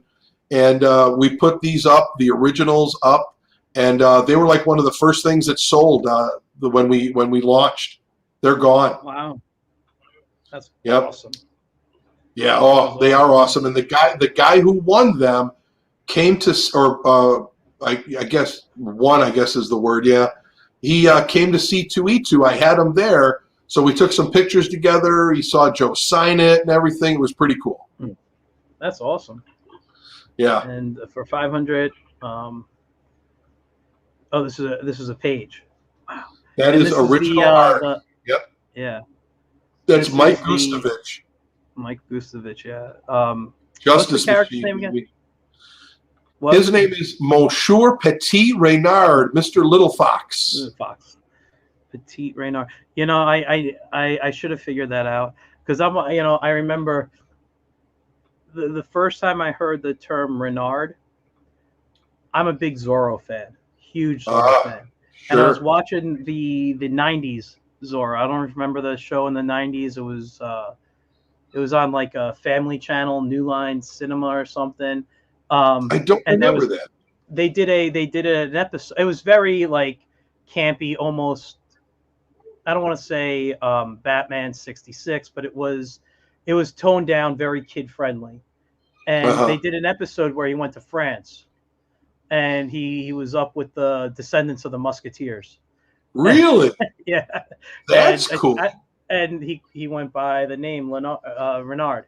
Yeah, which is Fox. Fox. Yeah. So was this animated? No, it was live action. I gotta look that up now. I gotta look that up. It was. I never say the actor's last name. I'm terrible with names. It was Duncan. Is it Regier or something? He played Dracula in Monster Squad. If you remember that movie. I do. He's done a lot. He's done a lot of stuff. He's actually a talented painter. He does a lot of art. But if you look up, I think it was New World or New World Zorro. Was this from 1990 to 1993? Maybe, yeah, I believe so. I'm pulling up Zorro TV series on let's see if I. Oh, let's see here. The New. I think it was complete New World series. Zorro. Yeah, this is it right here. So Duncan Regehr. Regehr, I guess that's how you say. Yeah, they made Marvel did some comics on him. That's right. Wow. Marvel comics. 88 episodes, man. Yeah. That's a lot of episodes. And I believe it's on Tubi for free. So you can, if you have it. Who doesn't love Tubi? Yeah, it's. But yeah, no. So that was one of my favorite shows, just because I'm such a Zorro fan. But That's great. I was in high school when it was on, and I'm like, sometimes I thought it was a little like, oh, it's a little cheesy even for me being in high school. But it's Zorro and it was fun, you know. Yeah.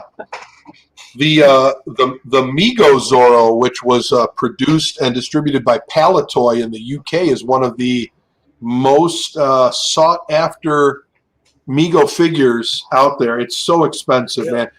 People would pay hundreds of dollars just for the guy's hat.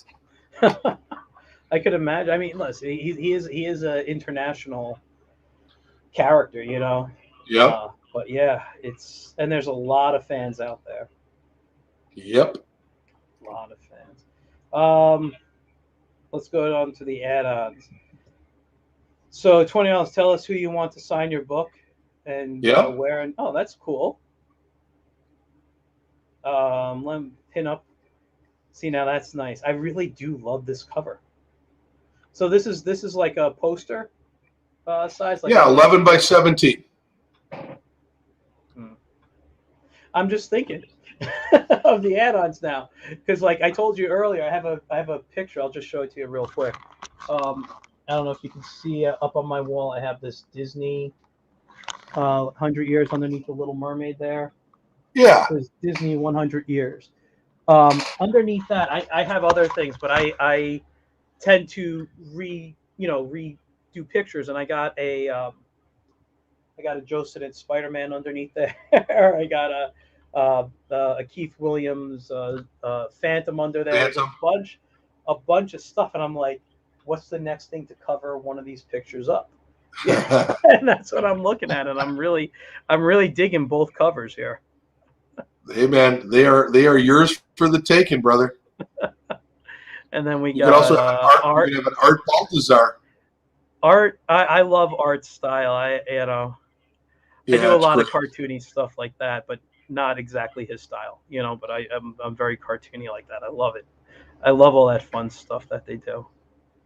Now this next set of prints, by Daryl Young. He is a fan favorite at all the cons. He does fan art, as we would call it, portrait stuff like this. He's a personal friend of mine as well. I met him at a C2E2 probably 5 years ago. We became fast friends, and I started collecting his stuff. And I said, dude, I can't do this project unless you do all of my characters in your format and your style. So these guys are all available as prints, a set of 5 for $100, 11 by 17. But Nice. they're also going to be in our 2023 wall calendar in the old style of the 70s Marvel and DC wall calendars. Wow. So when you open it up, Surreal Ordeal will be January and Black Owl will be February, and so on and so forth. That's fantastic. I'm just loving the art. I'm loving all this. I'm really trying not to geek out too bad on on the air right now. Yep. Now this next set, same story goes with Luke Dobb. Luke Dobb is a fan favorite at all the conventions. This is a style that he developed, this portrait style, and he has this, just like Daryl Young has, with DC, Marvel superheroes. They're all in a portrait, and he'll have like the Atom from DC, and he'll have like telephone lines. He'll have little things around the portrait that have everything to do with the origin story of that character. Like, there's Panorama with his camera, and you could see kind of like a silhouette of a ghost or a soul being sucked in. And I see the landscape painting behind him. Right. Graffiti has a spray can of paint. He also has like a subway train underneath him.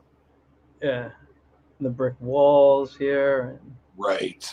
science and stuff behind his paintings. This is great. I love that he's got a shoe knife. He does. He has a retractable shoe blade. Yeah, I saw that in this picture up here. I'm like, I didn't see that earlier. That's really cool. Yeah, yeah. Oh man, that's great. I'm glad you're digging this. Oh, here comes the figures. Yeah. Yeah, I was gonna say, listen, I'm loving everything I'm seeing here. Glad you like it. Is this your art here? Like, because they're the figures, or the background? You mean? No, the characters. You made these, right? Oh yeah, I made those characters. Those are the first things I made. Like I said earlier, yeah, I've got everything backwards, man. I came out with the toy line before I came out with the comic book. But here's the thing: it's like I come up with these figures and I get them made, and I'm sitting around and I'm like, who the hell's gonna look at these when I post them online and say, "Oh, great characters, Austin. Who the f are they?" Right? That's what they're going to say. So I had to come up with backstories for these guys. And then the backstories were so cool. I'm like, boy, I've got a story in my head, how all of this relates. And next thing I knew, I was writing a plot summary, pitching it to Art Baltazar. And next thing I knew, I was writing a comic book. It's funny how things just happen, man. I really love the figures. Thanks.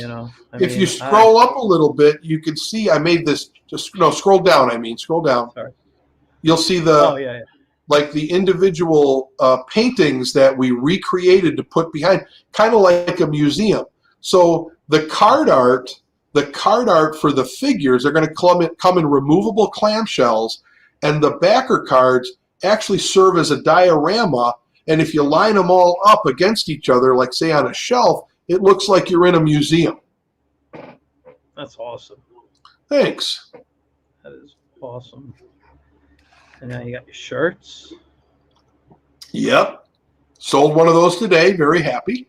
Nice. And this is at 5,000. Yeah. So by the way, so everyone's going to get this. Everyone. But the shirts you have to buy for $20, but all the other stuff, the cards and the buttons. Now, if you look at the images on the shirts, and then they're the same that come on the Who's Who pages. I want to give credit where credit is due. Dakota Alexander. If you get a chance to follow Dakota Alexander on Facebook, he's under Drums of the Serpent on Instagram. Follow all my guys, people. This guy is so talented. I reached out to him, and I originally wanted to do pages like the Marvel Universe Handbook, which you see right above my head here. You see that's 4 feet by 4 feet of Marvel Universe Handbook. Ed Hannigan and Joe Rubenstein. It was a promotional poster that I was able to snag from a comic book store when they were remodeling and closing. And I approached Dakota because I loved his style, man. He does a lot of really cool homages to Ramita and Buscema, and he posts all over Facebook. And I said, hey, man, I've got an idea. I need somebody to do model sheets for me. And he came back to me and he said, hey, instead of doing them like the Marvel Handbook, let's make them really cool like the Who's Who pages in the DC Universe. And the next thing you knew, man, we were doing everybody. And you could see them all on my Instagram page or on my Facebook page. They are insanely good. The guy, he is so talented. And he's so easy to work with. He lives in Japan. Okay. And, when it's 8 a.m. here, it's like 10 p.m. there, like 2 weeks later. The time difference is crazy. It's just crazy. But we're on the same schedule in that regard. So I can call him through Facebook. He calls me. He has been such a wonderful human being to work with. I love that guy. Yeah. Oh, it's awesome. I gotta say, I just went when you mentioned his name. I went on my Instagram and just followed him. His work. I took a quick look at it. I had to obviously turn it off, otherwise I was going to get sucked in. But the few quick pieces I looked at, just gorgeous stuff. You need to follow Luke Dobb at Dobb Creative. You need to follow Daryl Young at Daryl Young Design. Dakota Alexander at Drums of the Serpent, and all of the other guys that are household names. I will be looking up all the people who I'm not already following. I'll be looking all for their social media. Yeah, I appreciate that because they are all worth following and giving your money to. It's my office downstairs. I've got an office upstairs and an office downstairs, and then I've got my workshop in the basement where I make all my toys. But my office downstairs, it's littered on the walls with Luke Dobb prints and Daryl Young prints, and all of these individual comic book pages and covers that I found high-res images of, printed out, and took them to my favorite artists to sign. You know, Klaus Johnson and Sal Buscema and John Byrne and John Romita and George Perez and Joe Sinnott, and it goes on and on and on. Ron Wilson. Yeah. I like to be surrounded by that stuff. I see you feel the same way. I think I took no. I have one drawing I've ever done hanging up on my wall, and I want to take it down. I am the type of artist who I don't want to ever look at my work. I want to look at the work that inspired me to create my work. Yeah. I only put it up because I had no place to put it at one point, and I'll be happy with my work. An hour later, I'll think I'm the worst artist who ever lived, but that's just me, and I'll be like, oh well, how can someone pay me for this? But they did, so here you go. That's kind of my mentality sometimes. But I think most artists are a little self-deprecating when it comes to their own work. That brings up a question I've always wondered, and I do have friends who are musicians. I've always wondered, do musicians listen to their own records and music? I wouldn't know. I mean, I don't know. I don't know. I mean, I know they listen to it like in the studio when it's getting made and listen to it back. Of course. But I've never. Yeah, I have friends who are musicians, and you know what? I've never asked them if they listen. I need to ask them because I'm thinking to myself, you created it. You were sitting on a chair with your guitar, or your bass or your piano, and you were creating this. Do you listen to the finished product like we do? I mean, there are some records and CDs and whatever downloads, whatever it is now, that you could put on and just put on repeat all day long and never get sick of it. Beatles Abbey Road is one, AC/DC Back in Black, Led Zeppelin 2. I mean, we can go on and on and on, right? Yeah. But do they? Do you think Angus Young puts on AC/DC Back in Black and listens to it and says, yeah, man, I really digged this? I don't know. I don't know. It is a very interesting question. I've never even thought of that. It's funny, though, that you bring, because like I said, I am a little self-deprecating, and I think most artists are. But I'll be scrolling through, like, say, Instagram, and I'll see one of my things come up, and I'm like, ooh, I really like that. Then I realize it's mine. I see every little flaw I made in there. Like, I'll be like, funny. Oh, that's exciting. Like, because it's I'm colorblind, so I don't do a lot of work with colors. So when I do, it's bright colors, okay? So, like, I'm attracted to bright colors like a little kid. So when I see something scrolling and it's mine, I'm like, oh, and I don't realize it's mine yet. I just see the bright colors. And I'm like, oh, This is interesting. I'm like, oh, wait, that's my, oh, that should have been a thicker right on that muscle there. And I drew that leg a little. Now you get hypercritical. Yeah. So I have to move away from my work constantly. That's funny. But yeah, I like to be surrounded by everything that inspires me. I actually got because I am an animator too, and I love animation. I have a poster right here of Red Hot and her dance cycle from it, and I just love that dance cycle. And I got some Hanna-Barbera, Space Ghost, and all. I don't know if you can see them there too well.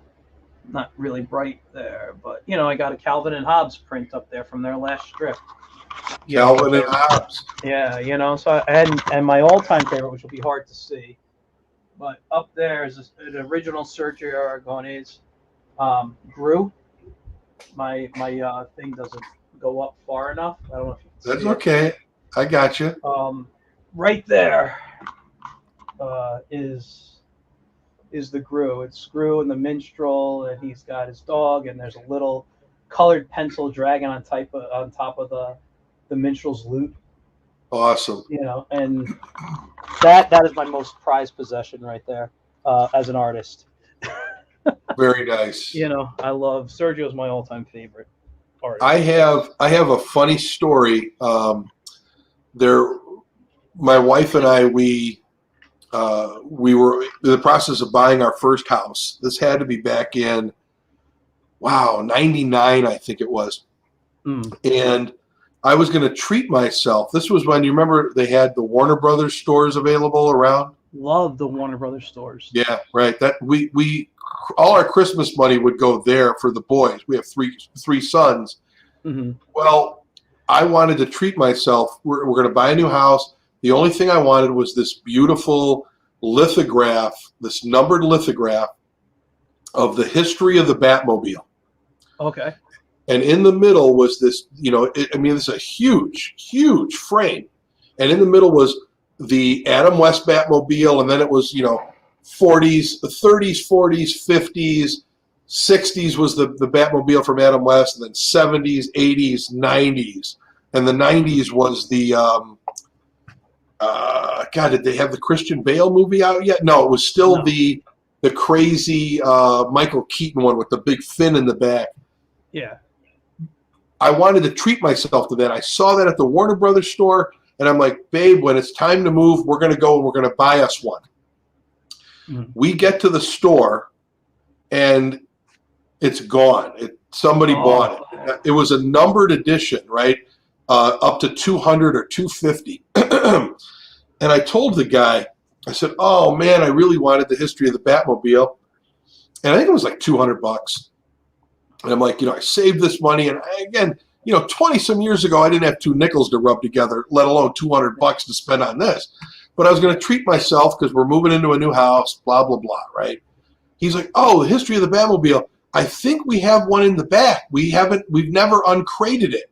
We were going to uncrate it, and we were going to put it out on the sidewalk sale this summer, blah, blah, blah, right? And he actually lets us go in the back. It's all crated up, opens the thing up. We look at it. Would you believe it was number 1 of 200? Wow. It was number freaking 1. I couldn't give him my money fast enough. Jeez. And that still to this day hangs on the wall in my office. That is amazing. Yeah. It was either 1 of 200 or 1 of 250, something like that. Yeah. Now, I remember you say, I actually, when I was in high school, in my senior year, I spent a few months working at the Disney store. And they had the same thing, and the section, because I knew about collectibles and stuff, I was in the collectibles section. So I always dealt with their cells and their lithographs and stuff. It was the same thing. And what was funny is, even though I am a Disney geek, I really am, most of my money wasn't towards Disney products. I'd actually, because I grew up in a town called Mayapack, so in our local mall was the Disney store, but I used to drive, and it's about maybe 25, 30 minutes to Connecticut, so I drive into Connecticut to go to the Warner Brothers store to spend my money. So. Nice.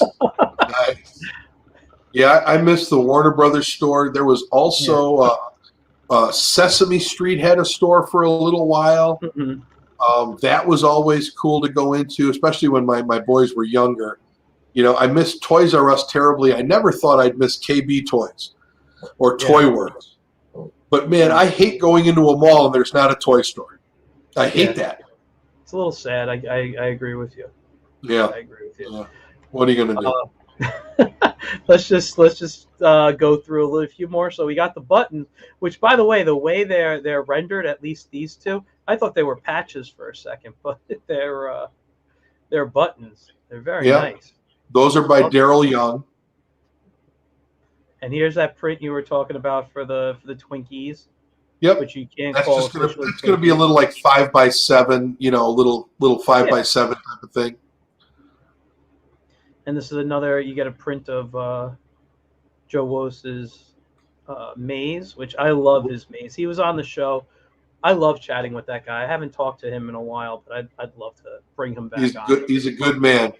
Yeah. Yeah. If you don't follow Joe Wose, you need to follow Joe Wose. Yeah. His stuff is fantastic, and he's been talking about he's moving to King Feature Syndicate. Yes, sir. Yeah, he just made the announcement. Yeah, starting what, next week, I think? Yeah, next week, January 1st, I believe. Yep. Good for him. He deserves Yeah. everything that's coming his way. He's He is great. an awesome guy. His Yeah. knowledge on comics and cartoons, Yeah. unbelievable. You know who has crazy knowledge about the history of comics is Andrew Peepoy. Really? I was over at his house in Chicago a couple months ago. We went out to lunch, and I picked up a couple of pages that he inked, and I took a tour of his house. And I mean, it's like a museum. His history on his walls, it's just amazing. I'm like, oh my God, is that? And he's like, yep. And I go, oh my God, is that? He's like, yep. It's just unbelievable. And his knowledge is just like all consuming. My friend John Wilcox is just like that. Yeah, don't you love it? I've never had a chance to go to his house. He's I don't want to say how much older than he is, but he's older than me. He's been in the business for years. He's done work for Marvel, DC. He was doing colorists, written stories, and but he also has a big comic strip background, like just knowledge because of friends of his and the stuff that he has. And I was going to do a live show from his house, and then the pandemic happened, and so I haven't had a chance to get to him. But I'd love to get him back on the show, do a tour. I think I may have to reach out. You said it was who? Andrew? Was it? Andrew Peepoy. Yeah. Maybe I'll reach out to him. I love talking to just people who have the history in them that just know it and could just share such great stories that people may not know. And, I love that type of stuff. Here's a little Joe Woe's anecdote. You ready? Go for it. Yes. When I asked Joe to do the mazes, I asked him what he wanted in return. What's your rate? And he said, Austin, I love your toys. I want you to make me into an action figure. Oh my God. So he came up with the name The Maestro. Yes, I know. and we designed a 3D printed head of his head. That's the size for the action figure, and we're gonna make him as if he was on a character on the '66 Batman show. We're gonna give him 3 goons that all have maze outfits like unitard mazes. And we're going to have different letters. Like, you remember how like each goon had a different name on their shirt? Yeah. Goon 1, Goon 2, or whatever, But his, I forget the letters that he uses in his mazes, like S for start, F for finish, and X for roadblock or something like that. But they're all going to have those on their shirts. That is awesome. Can I ask you, are you going to get him to send you any material? He always wears his own like maze patterns on his clothing. Are you having that sent to you or something? I have all of the reference material I need. Oh, that is awesome. That's going to be great. Awesome. So when he does his live shows, he's going to be able to have these, characters or these action figures on his desk with him and whatever. That is fantastic. I love the Maze Master or the Maestro or something like that. He came up with. I think he goes by Maestro sometimes. I think so. I think he's written that a couple of times. That's awesome. So. Yeah, he's a great guy. Yeah. Well, and this is everybody holding up their own covers. Yeah, I mean, if you want any of those covers that are autographed, I already have a good amount of those left over from C2E2. If you order those as add-ons, I'll mail those out to you as soon as the Kickstarter is over, so you can have those in hand sometime in January. Yeah. These two are for first issue. Are these the next issues here? No, those 2 are the 5th issue. Oh, the 5th issue. Yep, Daryl Banks did a recreation of the Byrne and Austin X-Men 133 cover with Wolverine chopping up the Hellfire Club. Alex Saviuk and Jeff Isherwood did a recreation of their own West Coast Avengers annual #1 cover. I think that was from 88 or 89. And then Romeo Tunhal, who most people know, did a ton of inking for George Perez's JLA, New Teen Titans. He did a lot of stuff with Pat Broderick back in the day. He did a bunch of stuff for Darryl Banks on Green Lantern in the 90s. I tasked him with recreating the old Bring on the Bad Guys trade paperback from back in the day that Romita Sr. painted. If you remember that cover, that's one of my all-time favorites. You know what? I don't think I know I've heard of the book. I don't think I've ever seen it though. On the cover, where you've got the guy with the question mark on my cover, who's the big reveal, that was Dr. Doom, Abominations on it, Green Goblin, Mephisto, Dormammu. I'm trying to think of who else was on that cover, but it was called Bring on the Bad Guys, and it was a thick trade paperback with all of the origin stories of all of those villains. So that's going to be available with the final Kickstarter, and it's going to be a trade paperback. All of the original artists who worked on those particular villains in the series, The Masters, will be doing the origin stories between 12 and 16 pages for each of the villains, including the leader of the Masters. So you've got 6 different villains with origin stories, and the pages in between are going to be our superheroes in the story, who we call the Power Corps. That's their name. Okay. We're going to have them all in uniform but with masks off, sitting in owls' nests, talking about how this guy's origin story went like this, and we go right into the origin story. And we're going to do that with each hero talking about a different bad guy and going into the origin story, kind of like they're sitting around the fireplace saying, well, you know, Graffiti, he was a real son of a gun, and this is how he came to be, and so on and so forth. And I was able to get, at C2E2, I approached Bob Hall to do those extra interior pages, and he's all on board, all signed up. That's fantastic. That's amazing. I just love looking at everything. I mean, I do say this sometimes on the show, and it is always true. And I said earlier, I just feel like, honestly, ending the show just to go draw. You know, it's like you're listening to all these things, seeing the artwork. It's just so inspiring that it's like, man, I just want my drawing pad right now. You know, I love to hear that, man. It really makes me feel good. You know, there's being inspired and there's being motivated. I have enough things that motivate me. They're called the bills. They're called my wife needing new shoes, my kids needing school paid for. I have plenty of things to motivate me, but there are very few things in life that inspire me. Working with all of these men and women inspires me on a daily basis. Yeah, I could see that.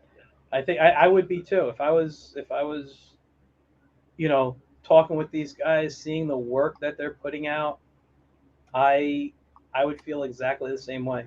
You know, and along those lines, Mike, if I can add, when these guys are turning in stuff, I'm emailing it out to everybody whenever I get it and say, hey, man, this is what Mike Grell just did, or Joe Staten just finished this cover. I wanted to share it with you guys. And all of them are like inspired as well. It's not just me inspired, but it's like I can just see these guys in my own mind opening up these emails and saying, oh my God, did you just see what Mike Grell did? I gotta up my game. And they do, and it's amazing. Chuck Patton and my God, the stuff that Tom Grummett has turned into me. Originally, we had an artist who was going to do the pages that Tom Grummett is doing, and he had to back out. And Alex Saviuk said, "Hey, call up Tom. Here's his number. I have no doubt he'd be interested in doing this." So I called him up, and you know, I'm explaining to him. I said, "Well, you know, the artist who did these pages, and what Grummet's doing is like the climactic battle between the good guys and the bad guys. So there's 13 pages. And those were the only pages I did not script out.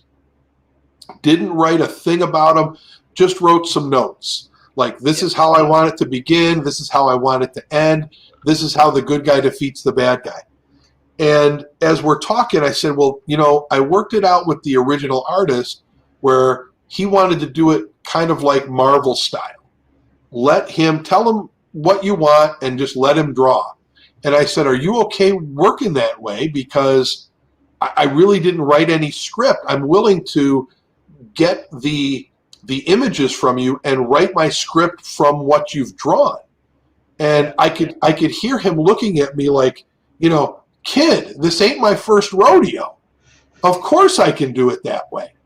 And all of a sudden I start getting these pages in my inbox, and I'm just like, I'm just melting. I mean, I'm forwarding them onto my buddy Stefan Root, who knows Tom and has worked with him. And he's like, oh my God, these are spectacular. And they are. I mean, when you see these pages, they make you weak in the knees. That's a good thing. That's a good thing, man. And that's what inspires. And when I send these out to other artists, they're like, wow, I need to really up my game. I was going to say that usually happens when you're working with friends, or you're seeing other people's work, and it's like, I love what you did there. I need to. I want to do better, or at least get to there. You know? Right. It's very competitive. Yeah. But the way that I've pieced this thing together, like the first issue, just for example, the first 4 pages are Pat Broderick. Mm-hmm. The next 4 pages are Jeff Isherwood and Al Milgrom. The next 4 pages are Ron Wilson with Joe Rubenstein. The next 4 are Al Saviuk with Al Milgrom. The next 4 are Val Merrick with Joe Rubenstein. The next 4 are Mike Gustovich with Andrew Peepoy. And then the next 4, the final 4, are back to Pat Broderick. So it's like an anthology book, and everything is similar, but there are enough differences between the styles of the artist where you're going to turn the page and say, oh man, is that cool? Look at Saviuk's take on this, or look at Merrick's take on that. And they're all drawing the same characters, but they're drawing them slightly differently, and it's going to be a beautiful thing, man. I can't wait for it to be done. I don't want it to be done because I'm having so much fun doing it. Well, but I can't wait for it to be done. I have a feeling you're going to be doing individual issues with these guys. I have a feeling that it's going to go that well for you. From your mouth to God's ears. Let me say this. Hold on 1 second. You see that? That's the Ramona Fradon. Yeah. Tribute to Plastic Man cover. That was Plastic Man 11 that she drew back in 1978, I believe. And we've taken all of our characters and put them in exactly the same position she had the villains pulling apart Plastic Man. That's great. Just amazing stuff. Ramona is, I think, 96 or 97. She still has it. Yeah. It's fantastic. Yeah. I'm loving everything I'm seeing right here. That original cover that Ramona penciled and Andrew inked is going to be available with the 3rd Kickstarter for sale. That will be a page that will be a reward if somebody wants it. Nice. Yep. We've got original art coming up by Joe Staten, Mike Gorell, Ramona Fradon, Ed Bennis has joined the team. I'm working on getting something from Michael Golden, which would be golden. I met with his agent down in Indianapolis a couple of months ago, so we're trying to put something together. I'd love him to do an homage to a Micronauts cover from back in the day with our characters, and see this whole thing. People have given me some flack about all of the tributes and the homages. They're like, "Where's the original this and where's the original that?" And all I can say to them is like, "This is my baby. This is my, and I've said this a dozen times, this is my love letter to the Bronze Age. If this is the only thing I ever do, Mike, I'm going to do it this way and go on with the rest of my life. Everything after this will go in a completely different direction. It's like, okay, I got all of this out of my system. Now we can focus on, original this, original that. And, the story is as original as possible. I don't think anybody else is making a story like this. I've never heard of one. So that's a great picture of Bob Hall. I love that. Yeah, I was going to say. Oh, man. I was looking at the one that you had earlier with his workout on the table. I don't know where it is now, but I was just staring at that for a few minutes. Oh, it's unbelievable. Where was it? It's coming up. Right there. And I'm just looking at this, and I'm like, wow. Yeah. There's another guy who still has it. I mean, that splash page that I'm holding in my hand is vintage. It's vintage Bob Hall. I mean, what's the, dang it, I'm thinking of not All-Star Squadron. What did he do? Squadron Supreme. Yeah, sorry. Yeah, Squadron Supreme. It's so much like that. But that guy, he just hasn't missed a beat. And, he was originally slated to do a full chapter. He couldn't do it. I got some guys to fill in for him. Then I went back to him and said, hey, man, I've got 4 pages just dangling here. They're non-action scenes. They kind of like bring everything together with the superheroes. I said, would you like to do that? And he's like, absolutely. The only requirement he had is that he wanted to ink his own pencils. I said, who am I to say no to Bob Hall? Yeah. Right? And I originally wanted him to pencil and get Bob Layton to ink his pencils because I always loved them as a team. Yeah. Wow, that would have been cool. That would have been cool. Hey, man, I put a lot of feelers out to a lot of guys. I mean, I reached out to Jose Luis Garcia Lopez, Alex Ross, John Byrne, Neil Adams. I even have a 15 or 16 email chain with Jim Steranko. Wow. Okay? And we were never able to come to an agreement on, what he could contribute to make it worthwhile for him and financially feasible for me. Yeah. So it is what it is. The guys that I got, there are a few guys that I really wish I could have got. I reached out to Mike Plug. I wanted him on the project, even if he just drew a panel. I even told his people, I said, listen, I'll take a page. I'll take a panel from Mike Plug. And they're like, Mr. Plug is retired. We're really sorry, but he's not doing anything. I wanted to get George Perez, and I was told by some people that no, George Perez is done as well. Yeah. I have reached out to Craig Russell. Craig, if you're watching, I really want you on a couple of things I think you'd be perfect for. Joe Jusko, I've reached out to him. Tim Sale. You know what I want Tim Sale to do? I would kill to have Tim Sale do a recreation of that splash page he did from Long Halloween, where they walk into the office and you've got all the Rose Gallery, just two faces sitting at the desk and everybody is surrounded. That could be the greatest splash page I've ever seen in my life. It was really nice. I know the one you're talking about. Yeah. I want to reach out to get David Mack to do a painting. There are so many, people I would love to have on this project, but there's only so much time in the day. Yeah. And they've got schedules to keep as well.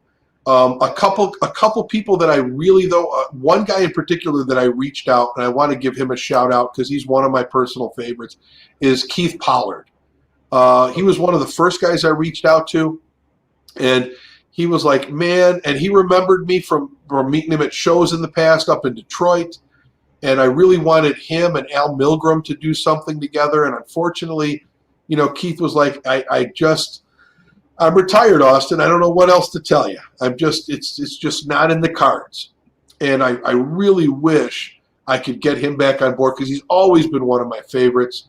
I was so nervous meeting Keith Pollard for the first time, and I think it was because I've always felt his work was larger than life. Like he drew these bombastic superheroes and supervillains, and like Ron Wilson. You know what I'm saying? Yeah. So, but there's, if whoever's out there, man, I've reached out to him. It's like, I reached out to Bob Layton. I reached out to Ron Friends.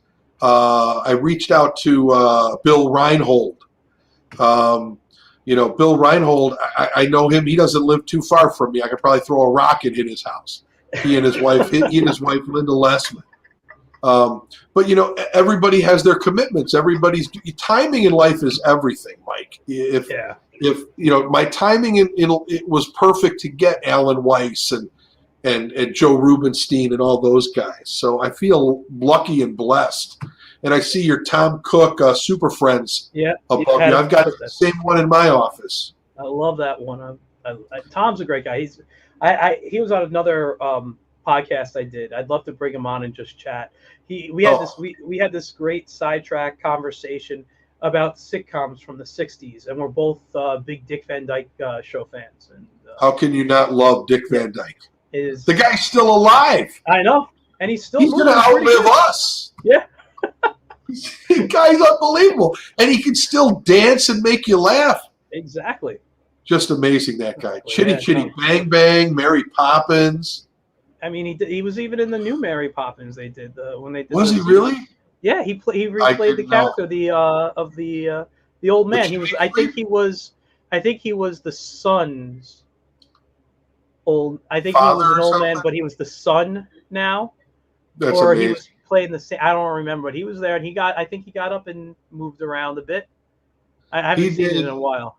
He could do one of the best, if not the best, Stan Laurel impersonations ever. Yes, he was unbelievable. Yeah, unbelievable. Well, Stan was one of his idols. I remember him saying, and there was that great episode, and I'm blanking on the actor's name, but he was in the Guy Williams Zorro. He played Sergeant Garcia, the heavyset guy. He was on the Dick Van Dyke Show, and they did a Laurel and Hardy bit together. Yes, that was him. Yep. Wow. Thanks for refreshing my memory. I tell you. Very welcome. I can tell you the whole episode. I have no doubt. I have literally watched that show, that the entire series, I'm going to say 7 or 8 times. Wow. I mean, I've watched it on Nick at Night and stuff when I was a kid growing up, when I first discovered it. Right. But it's been on like Hulu. It's on Tubi. I'll just sit, and when I have nothing on, I know that show will make me laugh. Always. Yeah, it is. Always, without fail. Without fail. It might be the funniest sitcom to me of all time. Yeah, Rose Marie and Maury Amsterdam. Yep. And Carl Reiner, and a smoking hot Mary Tyler Moore. Oh my God. Yes. She could have been Wonder Woman back in the '60s. Am I right? Oh, I don't disagree with you. Okay. Yeah. I just want to make sure. I don't disagree with you. Yeah.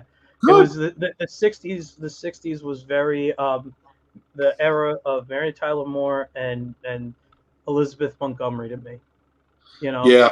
I would say Mary Tyler Moore. More so though, I was a huge Tina Louise guy. Okay. I would pick Ginger over Mary Ann in a heartbeat. But then, then you got Jeannie. Yeah, Barbara. Yeah, Barbara Eden as well. Yeah, I think if I'm going back into the '60s, and again, I'm not the kind of guy that says this is the greatest of all time, because it's all based on opinion. Yeah. For me personally, I think when it comes to TV, my favorite sitcom of all time has to be Arrested Development. Mm-hmm. My favorite drama of all time has to be Breaking Bad. Okay. I think my favorite in-betweener type of show, dramedy, would be Freaks and Geeks, even though it was only on for 1 season. That was one of my favorites. Yep. I think, and I could get people to argue with me about this, and I have no problem. I could defend this. I think quite possibly the greatest television show of all time is South Park. And a little story behind South Park. When my kids were little, now my kids are all in their 20s now, 20, 23 or 24 and 26, 27. They were watching South Park on TV and they're like, Dad, come and watch this. It's so funny. I watched 30 seconds and turned it off. I'm like, what are you watching? What is this garbage? You know, being the father of little kids. Yeah. Well, a few weeks later, I decided to sit down and watch an episode for myself.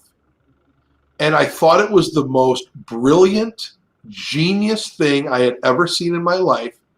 Every episode that I watched had a moral to the story. Now, a lot of people will say it's just an excuse for, you know, guttural humor, you know, or dick jokes or whatever the heck you want to call toilet humor. But every episode had a moral to the story. And I thought, okay, you know what? I'm going to sit down and I'm going to watch this show with my kids and make sure they understand that, hey, it's not just toilet bowl humor, guys. This is the moral to the story. And I honestly think my 3 sons are better men for watching South Park with me than watching it by themselves and not having somebody to guide them through it. Well, especially at the age, too, that you're saying they watch. Because I do a lot of work with kids. I travel, I teach cartooning, I do a lot of stuff. And I remember when South Park came out, I love the show. I still love it. My wife and I will binge it. Sometimes we'll put it on just and set the TV timer to go to sleep. We'll put it on HBO Max, set the TV time, and we'll just fall asleep watching it. And I love the show. I don't know if I could say it's my favorite or the greatest of all time, but it's up there in my top 10. And the thing is, though, I used to work with a lot of kids. They would talk to me about South. I'm like, you guys shouldn't be watching it at your age. And parents would come up to me afterwards and, how can you tell my kid not to watch a cartoon? It's a cartoon. It's made for kids. Like, this cartoon is not made for kids. Why don't you sit down and watch it with them? And they did the same exact thing. You did, and they turned it off after a minute or so, and they said, you can never watch this show again. Kids would come back mad at me, but parents would come back thanking me.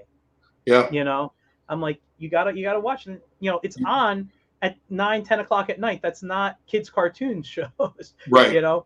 And back in the 80s, people were upset about The Simpsons and the humor, and to me, that might be the all-time greatest animated series ever. I'm a huge Simpsons fan. Absolutely.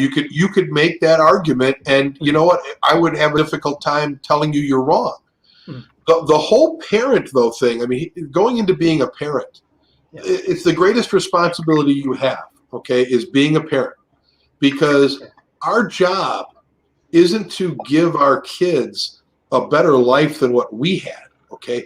It's not like our parents, where they grew up in the Great Depression and they didn't have anything. So they wanted to make sure we had more than what they had. They were lucky if they had a crust of bread and a potato to boil for soup, okay?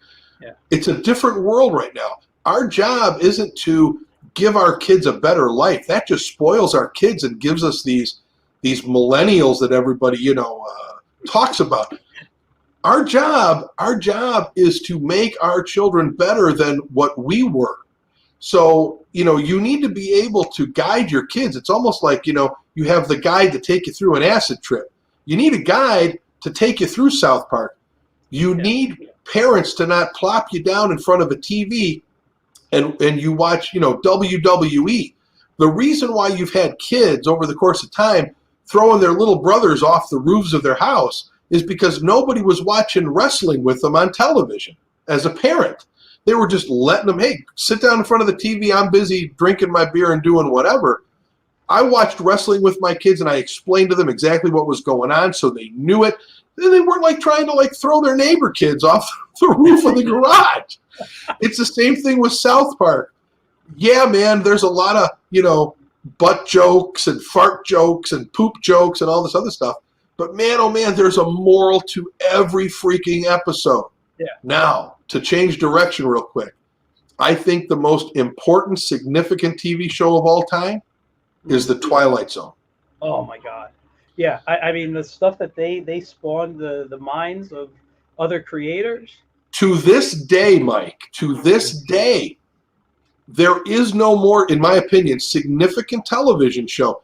Everything they do or did is still, you could watch Monsters Are Due on Maple Street right now today and say, holy crap, I think that just happened a block away from me. Yeah. Mob mentality and all this other stuff. Oh my God, yeah. And I gotta say though, the one episode that sticks in my head and can scare me no matter the time of day to watch it is The Howling Man. Oh, when that final scene where he turns into the devil. Yeah. You know, well, it's not the final scene, but it's close to it. Right. Don't they do it as a progression, like he's walking down the hall and he's walking and I'm like, holy crap. That image just sticks and gave me nightmares for such. And now that I brought it up, I'm probably gonna have a nightmare tonight because it's in my head. But you know what? I love that. It's one of my favorite episodes. Yep. It scares me to death just because of the concept, the story behind it, and that final transformation. Yeah.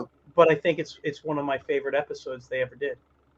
Well, you know, a toy company called Biff Bang Pow, I think, got the rights to Twilight Zone, and they released a bunch of Mego-style action figures. Oh, did they? 5 to 10 years ago. And the cool thing about them is that they were all in shades of gray, just like the television show. Wow. And the devil from The Howling Man was one of them.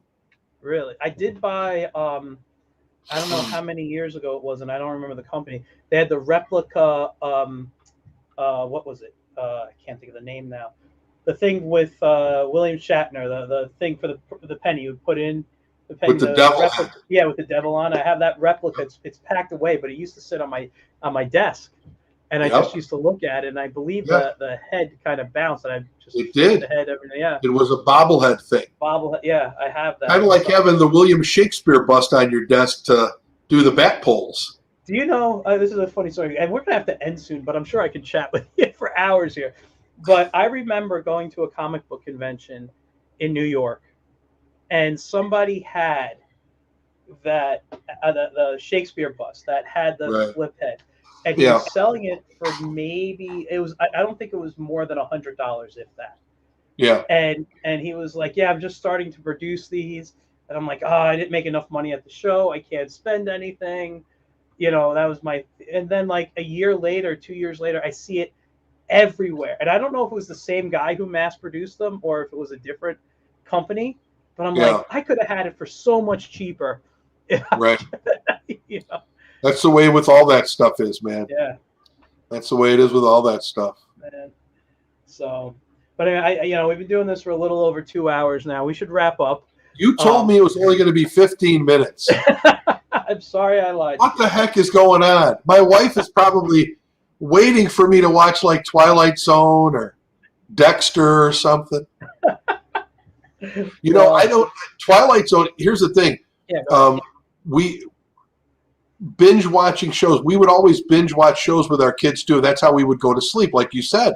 Yeah. So we'd get upstairs, and when the kids were little, they'd want to watch South Park, and they'd want to watch Twilight Zone, and they would want to watch Freaks and Geeks. There were so many, not to mention all of the old animated, Batman and Spider-Man shows and all that other stuff. And I know everybody thinks that the consensus is that Batman the Animated Series is the best Batman show of all time. I will humbly disagree and say The Batman is the single best Batman show of all time. Animated. For a second, I thought it was the 3D one. You're talking about the one that came later where he was just kind of starting in his career. The Batman. It's got the Joker that looks like a Rastafarian with the green dreadlock kind of thing. Yeah. And Riddler looks like Marilyn Manson. Yeah, I've never finished that series.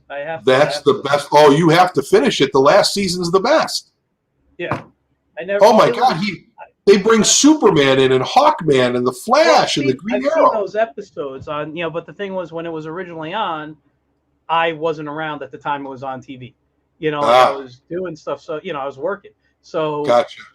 It's like one of those things I didn't catch or I never recorded or whatever. So it's on HBO Max, I believe, and I've started it from scratch again. I've done it twice because it was like I put it down and it was like, oh, it's a year later. Let me or it wasn't on. I was before HBO Max. I had the DC Universe. Yeah, so did I. The DC app, so right? That's where I started watching it.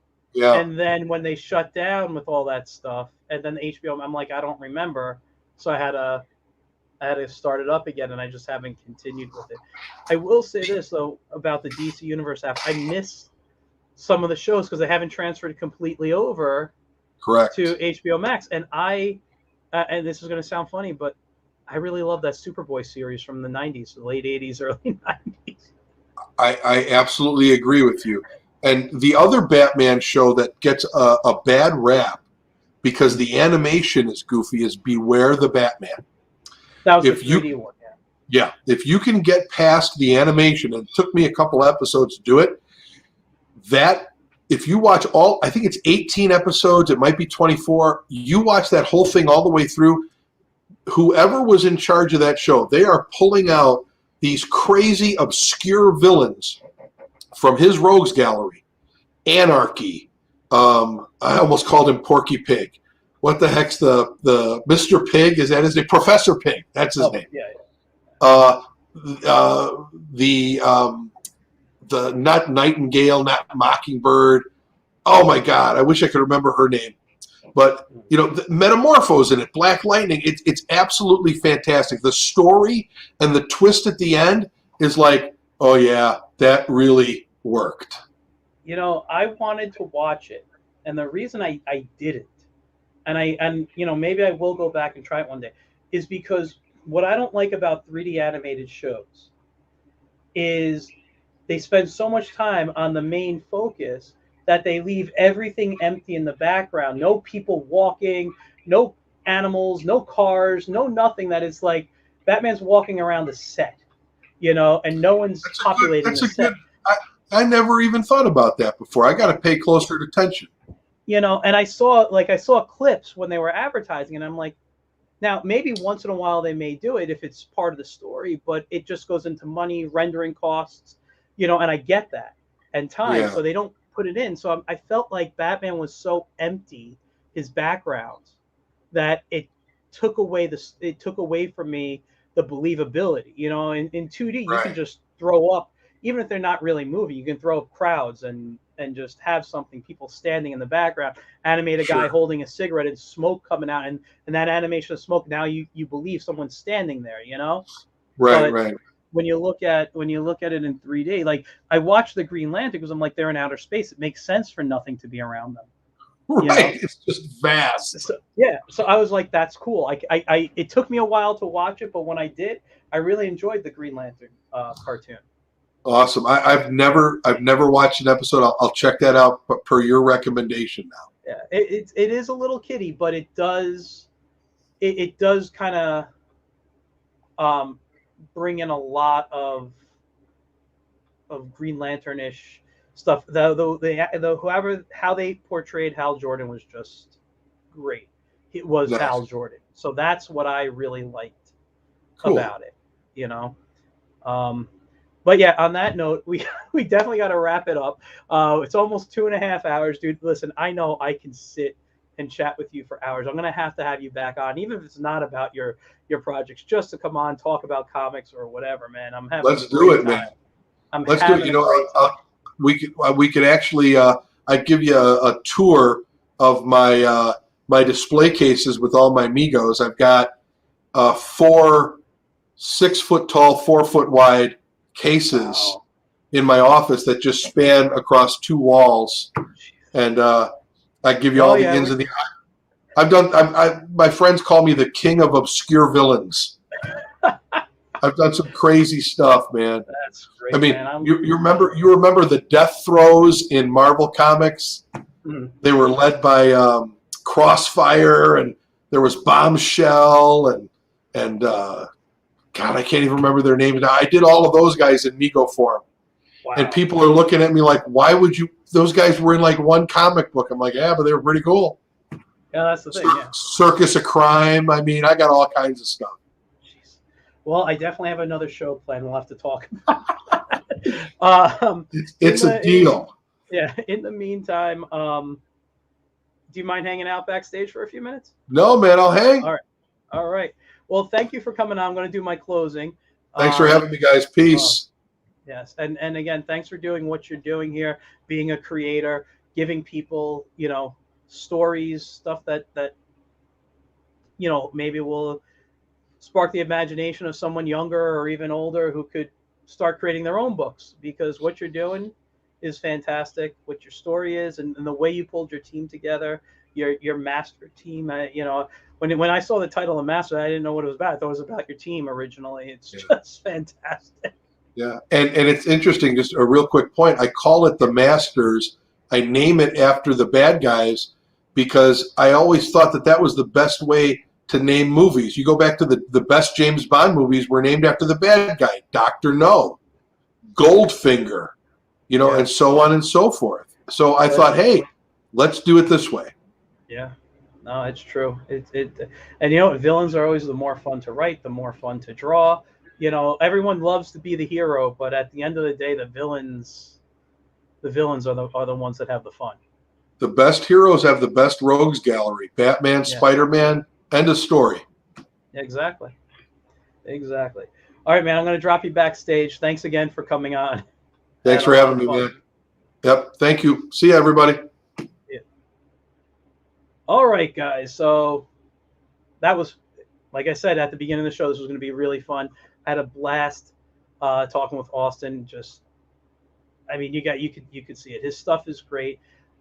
Don't forget at the bottom, follow him on social media, Power Comics Inc. on Facebook, Power Comics Inc. on Instagram. But remember, there's underscores there, and Austin Hough on Twitter. All right. Also, don't forget, in the comments, I put in at the beginning of the show the link to the Kickstarter. Please go to the Kickstarter, back it. You won't be sorry. This is definitely something I think everyone is going to love. All right, guys. So just please go back, follow, spread the word. If you can't back, just share this, share the link. Everybody should be seeing this. All right, guys. I'll be back next week. You have a great weekend. Have a great New Year, and I will see you later.